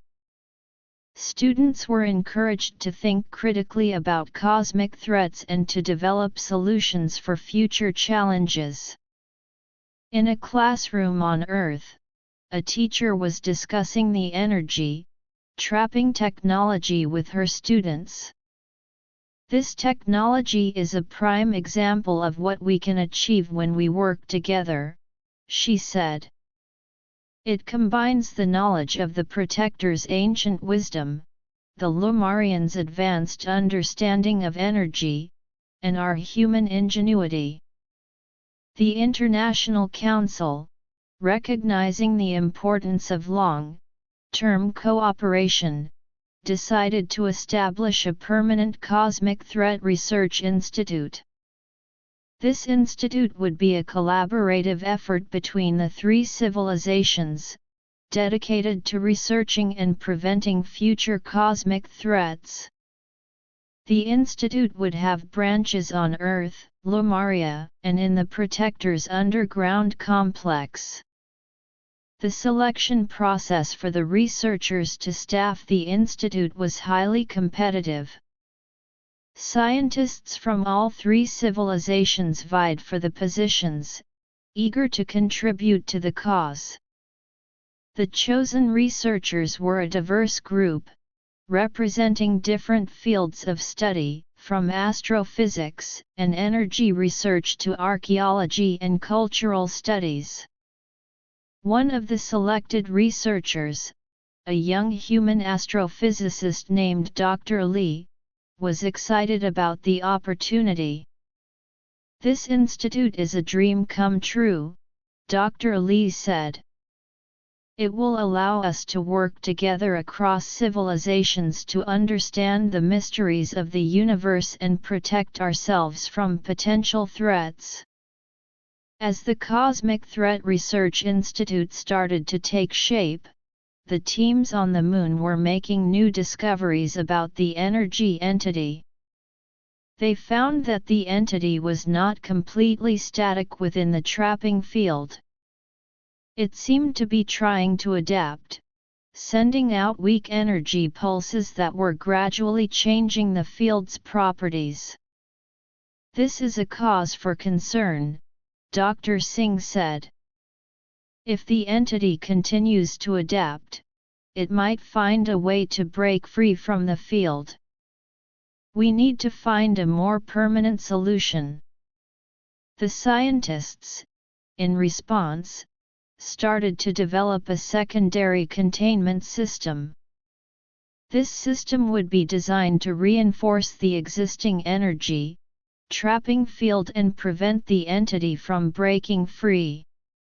Jake, the engineer who had played a crucial role in creating the initial trapping field, was now leading the development of the secondary system. The secondary system will be more robust, Jake said. We'll use a combination of new materials and energy modulation techniques to make the field stronger and more resistant to the entity's attempts to break free. While the technical teams were working on the secondary containment system, the cultural exchange programs continued to evolve. The artists, inspired by the events on the Moon and the new knowledge about the energy entity, created a new genre of art. This art form, which incorporated elements of the energy-based aesthetics of the Lumarians, the geometric precision of the protectors, and the emotional depth of human art, was a hit across the three civilizations. In a major art gallery on Lumaria, an exhibition of this new art genre was attracting a large number of visitors.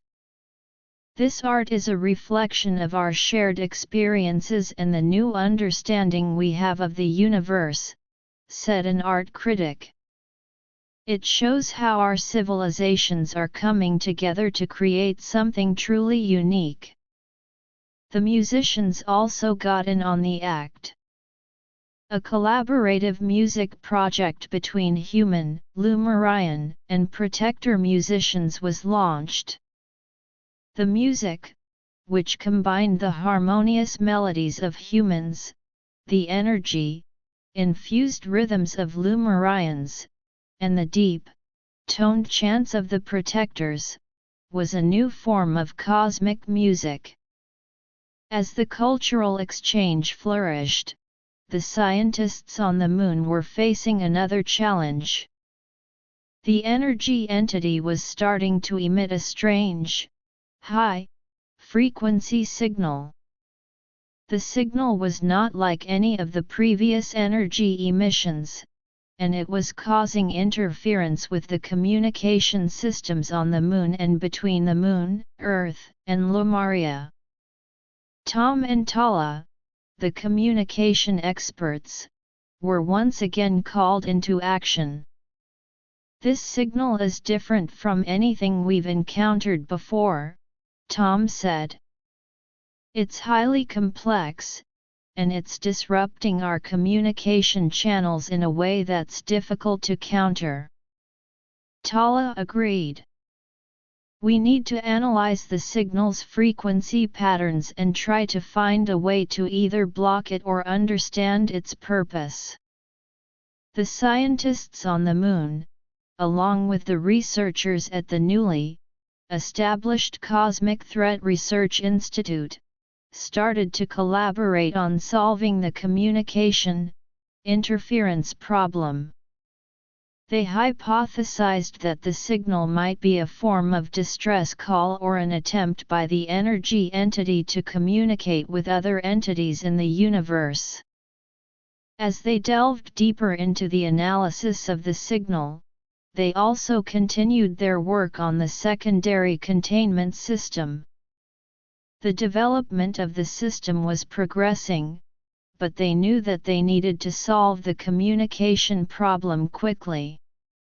The inability to communicate effectively could hamper their research and potentially put the entire containment effort at risk. Back on Earth and Lumaria, the public was following the developments on the Moon with great interest. The media was reporting on the new challenges faced by the scientists and the progress of the Cosmic Threat Research Institute. There was a growing sense of pride in the achievements of the three-civilization alliance, but also a realization that there was still much work to be done. The scientists, undeterred by the challenges, continued their research. They knew that the pursuit of cosmic wisdom and the protection of their civilizations were goals worth striving for. And as they worked on solving the communication problem and strengthening the containment of the energy entity, they were also looking towards the future, hoping to use their knowledge to explore new frontiers in the cosmos and build an even stronger alliance between the human, Lumarian, and protector civilizations.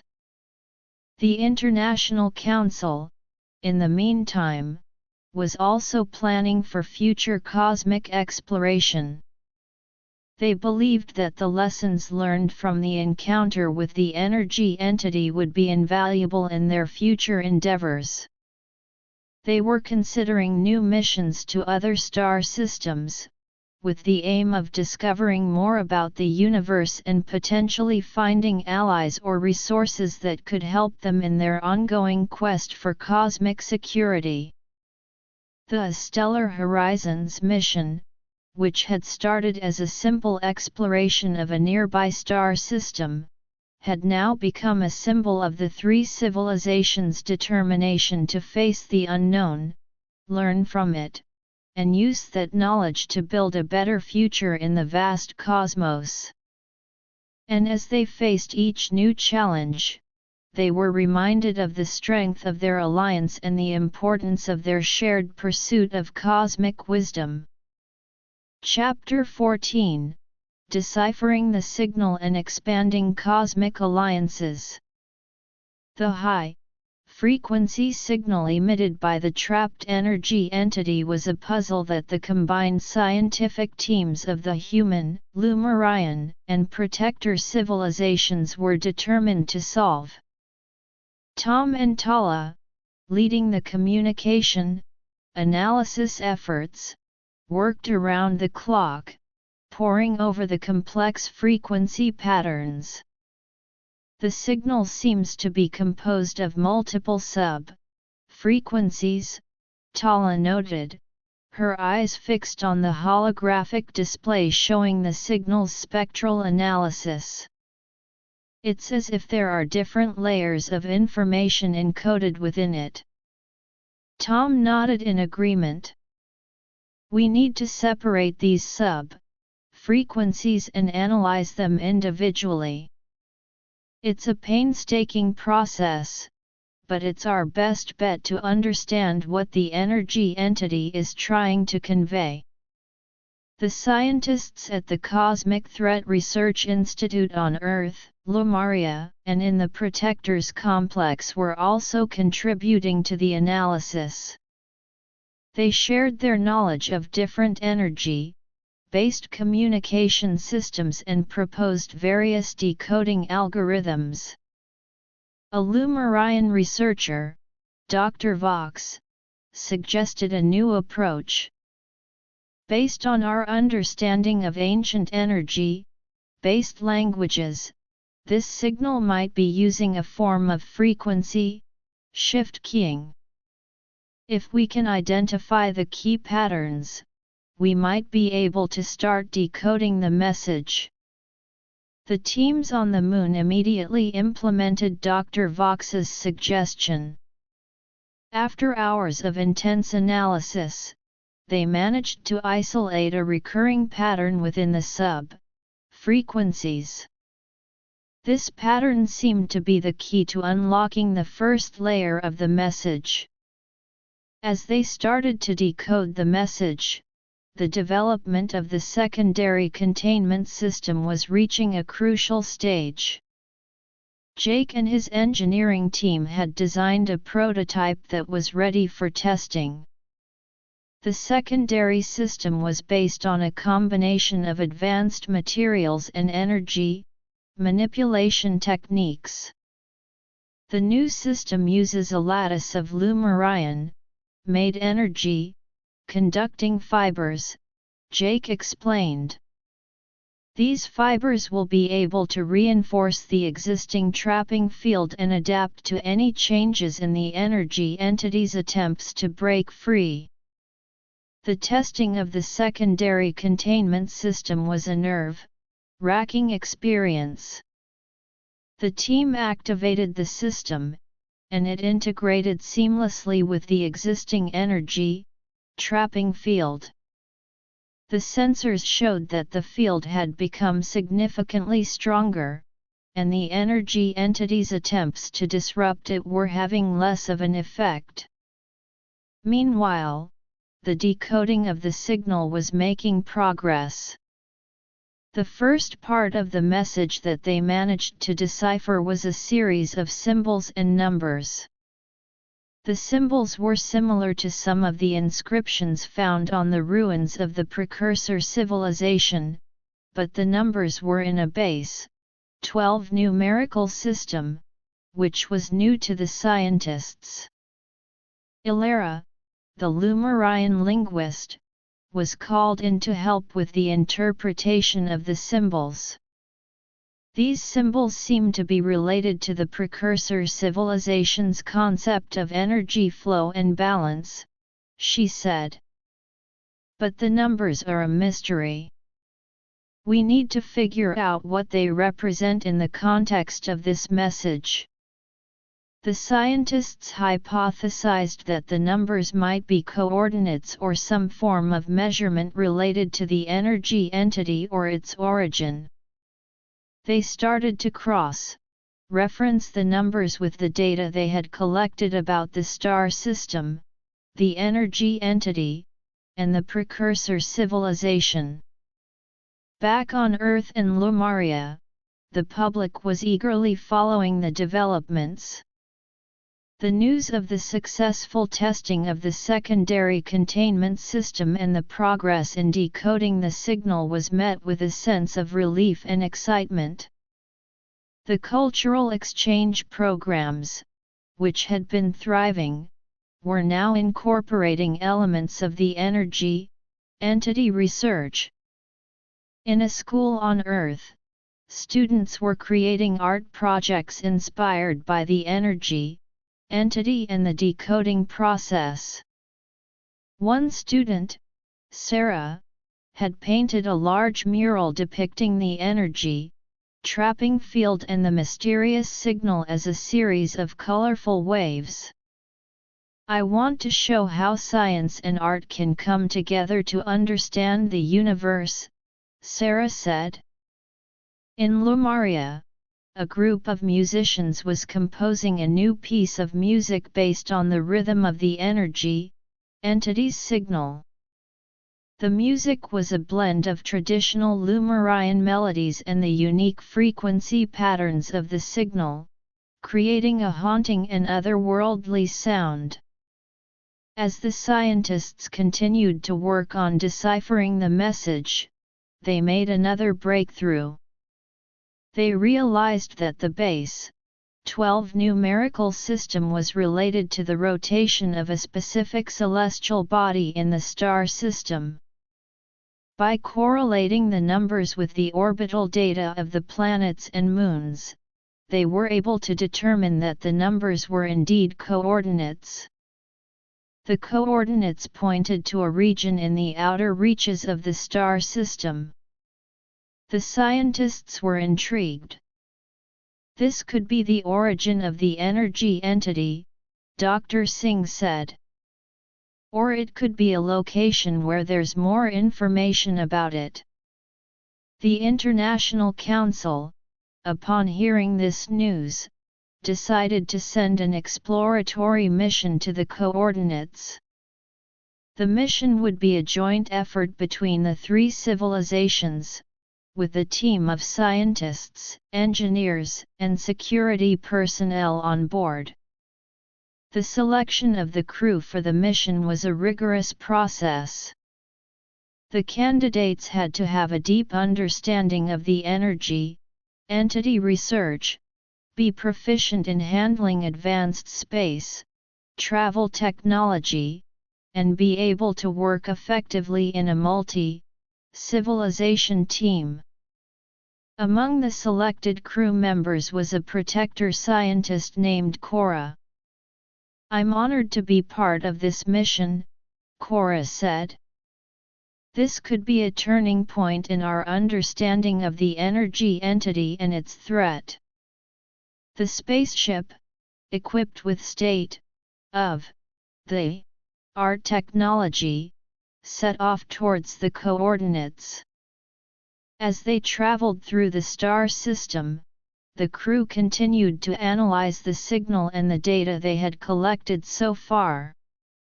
Meanwhile, the cultural exchange programs were having a positive impact on the relationships between the three civilizations. The art, music, and educational exchanges had created a sense of unity and mutual respect. In a cultural summit held on a neutral space station, representatives from the three civilizations discussed the future of their alliance. The cultural exchange has been a cornerstone of our cooperation, said a human diplomat. It has allowed us to understand each other on a deeper level and build trust. The Lumarian and Protector representatives agreed. Our shared cultural experiences have made us realize that we have more in common than we thought, a Lumarian representative added. As the spaceship neared the coordinates, the sensors detected some unusual energy readings. The readings were similar to the initial signs of the energy entity's presence near the Moon. The crew prepared for whatever they might encounter. The spaceship entered the region indicated by the coordinates. What they saw was a large, swirling mass of energy, similar to the trapped energy entity but much larger. The energy was concentrated around a strange, crystalline structure. The scientists on board were in awe. This could be the source of the energy entity, Dr. Lee, the human astrophysicist on the mission, said. We need to approach with caution and start collecting data. The spaceship slowly maneuvered closer to the structure. The sensors were flooded with data about the energy signatures, the composition of the structure, and the surrounding space.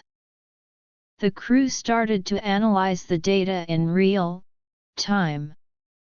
Back on Earth, Lumaria, and in the Protector's complex, the scientific communities were waiting anxiously for the data from the mission.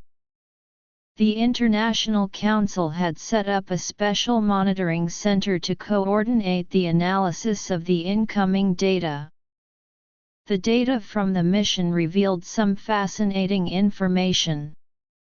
The crystalline structure seemed to be some form of ancient energy generation device. It was emitting a continuous stream of energy, which was being absorbed by the large energy mass. The structure might have been damaged or malfunctioning, which could have led to the creation of the rogue energy entity, Dr. Singh hypothesized. If we can understand how this device works, we might be able to find a way to neutralize the threat permanently. The crew on the spaceship decided to send a team of drones to explore the structure more closely.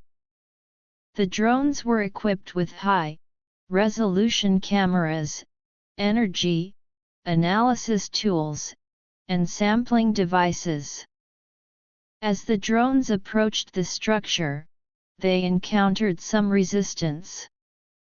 The energy mass seemed to be protecting the structure, emitting bursts of energy that pushed the drones back. The crew on the spaceship had to come up with a solution quickly. They decided to use a combination of energy, dampening fields and electromagnetic pulses to temporarily disrupt the energy mass's defensive mechanisms. With the energy mass temporarily subdued, the drones were able to reach the structure. They started to collect samples of the crystalline material and analyze the energy, generation processes within the structure. The data from the drones was transmitted back to the spaceship and then relayed to the monitoring center on Earth, Lumaria, and in the Protectors complex. The scientists on all 3 planets were excited about the new discoveries. The analysis of the samples and the data from the structure showed that the precursor civilization had been trying to harness a powerful form of cosmic energy. However, due to a miscalculation or a technical failure, the energy had gone out of control, creating the energy entity. The scientists now had a better understanding of the problem. They started to develop a plan to repair the structure and stop the continuous generation of the rogue energy. The plan involved a complex series of energy manipulation techniques and the use of specialized materials. The International Council, upon hearing the plan, approved it. The 3 civilizations were now more determined than ever to work together to solve the problem and ensure the long-term safety of the star system. The Stellar Horizons mission, which had evolved from a simple exploration to a complex quest to understand and neutralize a cosmic threat, was at a critical juncture.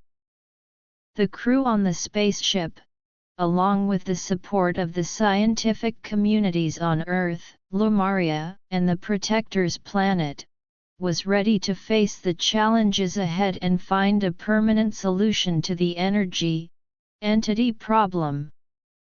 And as they worked towards this goal, they were also strengthening the bonds of their cosmic alliance and expanding their knowledge of the vast and mysterious universe. Chapter 15 The Final Push, Neutralizing the Cosmic Menace. The discovery of the ancient energy generation structure at the coordinates provided a glimmer of hope in the long-standing struggle to neutralize the energy entity threat.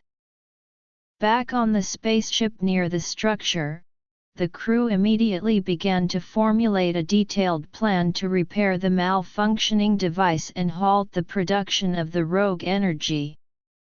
Dr. Lee, the human astrophysicist, took the lead in coordinating the scientific efforts. We need to first understand the exact mechanism of how this structure generates and controls energy, he said, studying the data from the drones. Only then can we start to think about how to fix it. The Lumarian and Protector scientists on board agreed. A Lumarian engineer, RYL, added, "We should also consider the potential consequences of any intervention. The energy levels here are extremely high, and a wrong move could have disastrous results." The team of scientists on the spaceship started by analyzing the samples collected from the crystalline structure. The material was unlike anything they had ever seen before. It had unique energy, conducting properties, and it seemed to be the key to the energy generation process. Dr. Singh, who had been involved in the energy entity research from the beginning, was fascinated by the samples. This material could revolutionize our understanding of energy storage and manipulation, he said. But for now, we need to focus on how it fits into the repair of this structure. As they delved deeper into the analysis, they discovered that the structure had a series of energy regulating nodes. These nodes were supposed to control the flow of energy, but they had been damaged, leading to the uncontrolled release of energy and the creation of the energy entity. Cora, the Protector scientist, proposed a plan. We could use a combination of our advanced energy manipulation tools to realign the energy regulating nodes. But we'll need to be extremely precise, as the energy flow in this structure is highly volatile. The plan was risky, but it was the best option they had. The International Council, after being briefed on the situation, gave the go-ahead. The crew on the spaceship started to prepare the necessary equipment for the delicate operation. Back on Earth, Lumaria, and in the Protectors complex, the scientific communities were following the mission closely. The Cosmic Threat Research Institute had mobilized all its resources to support the mission. Scientists were on standby, ready to provide any assistance or insights that might be needed. The cultural exchange programs, which had been a source of strength and unity for the three civilizations, continued to thrive. People from all three planets were showing their support for the mission through various cultural events. In a large concert on Earth, musicians played a symphony dedicated to the brave crew on the spaceship and the efforts to neutralize the cosmic threat. On Lumaria, artists created a series of holographic displays that depicted the journey of the mission and the potential solutions to the entity problem. These displays were not only a form of art but also a means of educating the public about the scientific efforts. The spaceship crew, having prepared the equipment, began the operation to realign the energy regulating nodes. The first step was to use a powerful energy dampening field to reduce the intensity of the energy around the structure. This would give them a more stable environment to work in. Jake, the engineer, supervised the deployment of the energy dampening field. This field needs to be calibrated perfectly, he said. Any deviation could cause the energy to react unpredictably. Once the energy dampening field was in place, a team of robotic drones equipped with specialized energy manipulation tools was sent towards the structure. The drones were programmed to target the damaged energy regulating nodes and realign them using a combination of precise energy pulses. As the drones approached the nodes, the crew on the spaceship held their breath. The operation was extremely delicate, and any interference could disrupt the entire process. The sensors on the drones were relaying real-time data about the energy levels and the progress of the realignment. Suddenly, one of the drones encountered a problem.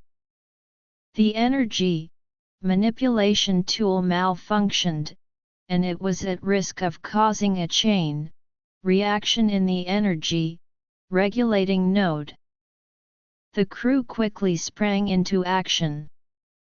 Tom, the communication expert, tried to re-establish control over the drone. "I'm trying to override the malfunction," he said, his fingers flying over the control panel. Dr. Lee and RYL analyzed the data from the drone to understand the root cause of the problem. "It seems that the high-energy environment has affected the drone's internal circuits," Dr. Lee said. RYL proposed a solution. "We can send another drone to assist. It can use a focused energy beam to repair the malfunctioning tool." The second drone was quickly dispatched. It reached the malfunctioning drone and, using the focused energy beam, managed to repair the tool. The operation to realign the energy, regulating nodes resumed. After what seemed like an eternity, the first energy, regulating node was successfully realigned. The sensors showed that the energy flow in that part of the structure had stabilized. The crew cheered, but they knew that there were still several more nodes to go. Over the next few hours, the drones continued to work on realigning the remaining energy, regulating nodes. The process was slow and painstaking, but with each successful realignment, the energy flow in the structure became more stable. Finally, the last energy, regulating node was realigned. The crew waited with bated breath to see the results. The sensors showed that the energy generation in the structure had returned to normal. The continuous stream of rogue energy that had been fueling the energy entity was cut off. Back on Earth, Lumaria, and in the Protector's complex, the news of the successful realignment was met with jubilation. The scientific communities celebrated the hard-won victory. The International Council issued a statement commending the efforts of the spaceship crew and all the scientists involved in the mission. However, the crew on the spaceship knew that their work was not yet done. They needed to ensure that the energy entity, which was still trapped on the moon, was neutralized. With the source of its energy cut off, they hoped that it would start to weaken. The scientists on the moon, who had been monitoring the energy entity, reported that it was indeed showing signs of weakening. The energy trapping field, which had been constantly under stress, was now more stable. Dr. Singh proposed a plan to accelerate the neutralization process. We can use the stable energy flow from the repaired structure to create a counter-energy pulse, he said. This pulse can be directed at the energy entity, disrupting its structure and neutralizing it once and for all. The International Council approved the plan. The spaceship crew, along with the scientists on the moon, started to prepare for the final phase of neutralizing the energy entity. The spaceship adjusted its position to be in a better alignment with the moon. The crew then used the repaired energy generation structure to generate a powerful counter-energy pulse. The pulse was carefully calibrated and directed towards the trapped energy entity on the moon. As the counter-energy pulse reached the energy entity, it started to interact with the entity's structure. The entity, already weakened from the cut off of its energy source, began to break down. The energy trapping field on the moon helped to contain the dissipation of the energy entity. Slowly but surely, the energy entity was neutralized. The sensors on the moon showed that the threat had finally been eliminated. The crew on the spaceship and the scientists on the moon erupted in cheers. The news of the complete neutralization of the energy entity spread across the three civilizations. There was a sense of relief and celebration. The cultural exchange programs reached new heights, with people from all three planets coming together to celebrate their victory over the cosmic threat. The Stellar Horizons mission, which had been a long and arduous journey, had finally achieved its goal. The human, Lumarian, and Protector civilizations had not only overcome a major cosmic threat but also strengthened their alliance in the process. The scientific knowledge gained from the mission was immense. The understanding of the precursor civilization, the unique energy, conducting materials, and the advanced energy, manipulation techniques would have far-reaching implications for the future of all three civilizations. The International Council decided to establish a commemorative event to mark the success of the mission. This event would be a symbol of the unity and cooperation between the three civilizations and a reminder of the importance of their shared cosmic journey. As the three civilizations looked towards the future, they were filled with a new sense of confidence. They knew that there would be more challenges in the vast cosmos, but they were ready to face them together. The Stellar Horizons mission had set a precedent for future cosmic exploration and threat mitigation efforts, and the three civilizations were eager to continue their quest for knowledge, peace, and cooperation in the universe. Epilogue: A new cosmic era. The successful neutralization of the energy entity marked the end of a long-standing threat and the beginning of a new era for the human, Lumarian, and Protector civilizations. The three civilizations, once disparate but now united by their shared experiences, were on the cusp of a future filled with endless possibilities. The commemorative event proposed by the International Council was a grand affair. It was held on a large, specially constructed space station that orbited between Earth, Lumaria, and the Protector's planet. Delegates from all three civilizations, along with representatives from other neighboring cosmic communities, who had been observing the developments with great interest, gathered to celebrate their victory. The space station was transformed into a vibrant showcase of the three civilizations' cultures. The corridors were lined with artworks from human, Lumarian, and Protector artists, each piece telling a story of the journey that had led them to this moment. In the main hall, a large holographic display showed a timeline of the Stellar Horizons mission, from the initial discovery of the potentially habitable planet to the final neutralization of the energy entity. The event began with a speech by the leader of the International Council. Today, we stand here not just to celebrate a victory over a cosmic threat, the leader said, but to mark the birth of a new cosmic era. An era of cooperation, knowledge, sharing, and mutual growth. The Lumarian ambassador then took the stage. Our alliance with humans and Protectors has taught us the true power of unity. We have combined our unique strengths, our knowledge, and our cultures to achieve what seemed impossible.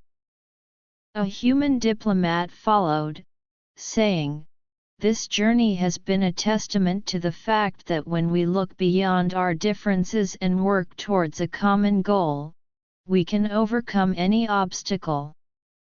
The cosmic mysteries that once seemed so daunting are now within our reach. The Protector representative added, "Our ancient wisdom, combined with the innovative thinking of our new allies, has led us to this moment. We are excited to see what the future holds for our joint cosmic endeavors." After the speeches, there were performances that blended the musical traditions of the three civilizations. Human musicians played their instruments alongside Lumarian energy-based musical devices, while Protector chants added a deep, resonant undertone. The result was a harmonious symphony that filled the space station with a sense of celebration and unity. As the celebration continued, the scientific communities of the three civilizations were already looking ahead. The knowledge gained from the Stellar Horizons mission was being used as a foundation for new research projects. The understanding of the precursor civilizations' technology, especially the unique energy, conducting materials and energy, manipulation techniques, was opening up new frontiers in energy research. On Earth, scientists were working on developing new energy sources based on the principles they had learned. We can potentially create more efficient and sustainable energy plants, Dr. Singh said. The energy, conducting crystals from the precursor civilization's technology could be the key to revolutionizing our energy sector. In Lumaria, researchers were exploring how to integrate the new knowledge into their advanced space travel technology. With a better understanding of energy manipulation, we might be able to develop faster, than light travel that is more stable and efficient, a Lumarian scientist proposed. The protectors, drawing on their ancient wisdom and the new scientific knowledge, were studying the long-term effects of the repaired energy generation structure on the star system. We need to ensure that the balance of the star system is maintained, a protector scientist explained. This could lead to a better understanding of cosmic ecosystems. The educational systems across the three civilizations were also undergoing significant transformations. The story of the Stellar Horizons mission was being incorporated into textbooks, and students were being encouraged to pursue careers in space exploration, science, and cross-cultural studies. In a school on Earth, a teacher was discussing the mission with her students. This mission has shown us that the universe is full of mysteries waiting to be uncovered, she said. And by working together, we can achieve great things. Who knows, maybe some of you will be part of the next great cosmic discovery. On Lumaria, students were participating in virtual reality simulations that recreated the key moments of the mission. These simulations were designed to give them a hands-on understanding of the challenges and triumphs of the Stellar Horizons mission. The cultural exchange programs, which had been a crucial part of the alliance, continued to expand. Artists, writers, and musicians were collaborating on new projects that aimed to further blend the unique cultural elements of the three civilizations. A human writer was working on a novel that combined the rich mythology of Earth with the scientific wonders of Lumaria and the ancient wisdom of the protectors. I want to create a story that reflects the new cosmic reality we're a part of, the writer said. In the Protector's underground complex, a new art form was emerging that combined their traditional geometric patterns with the light-based art of the Lumarians and the emotional expressiveness of human art. The three civilizations were also looking to expand their cosmic alliances. They sent out messages of friendship and cooperation to other star systems, inviting them to join in the spirit of cosmic exploration and knowledge sharing. The hope was to create a vast network of civilizations working together for the betterment of the universe. As time passed, the three-civilization alliance became a model of cooperation in the cosmos. Other civilizations were inspired by their story and started to form their own alliances, focusing on mutual support, scientific research, and cultural exchange. The Stellar Horizons mission had left an indelible mark on the universe. It had shown that even in the face of great cosmic threats, civilizations could come together, set aside their differences, and achieve remarkable feats. The space station, which had hosted the commemorative event, became a symbol of this new cosmic era. It was renamed the Cosmic Unity Station and served as a hub for inter-civilization communication, trade, and research.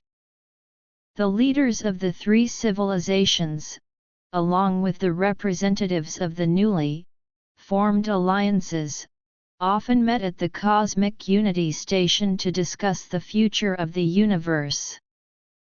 They planned new exploration missions, shared scientific breakthroughs, and strengthened the bonds between the different civilizations. One such meeting was focused on a new discovery. A distant star system had been detected with signs of a highly advanced civilization.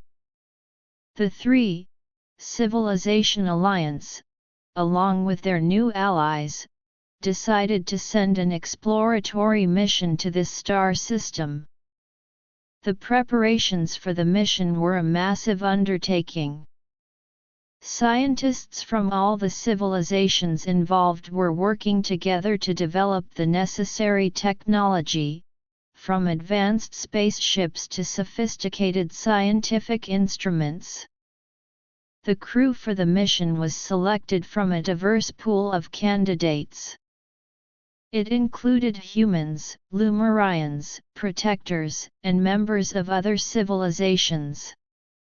The crew was trained not only in scientific research and space travel but also in cross-cultural communication. As the spaceship prepared to embark on its journey, the excitement was palpable. The crew knew that they were about to embark on a new chapter in cosmic exploration, one that could lead to new alliances, new knowledge, and a deeper understanding of the universe. The Stellar Horizons mission had been the catalyst for this new era. It had started as a simple exploration of a nearby star system but had evolved into a journey of self-discovery, cooperation, and cosmic enlightenment. As the spaceship took off, leaving the Cosmic Unity Station behind, the three-civilization alliance and their allies looked towards the future with hope and determination. They were ready to face whatever challenges the universe had in store for them, knowing that together, they could continue to unlock the mysteries of the cosmos and build a more harmonious and prosperous universe for all. And so, the story of the human, Lumarian, and protector civilizations, and their allies, continued to unfold in the vast expanse of the universe, a story of unity, exploration, and the pursuit of cosmic wisdom.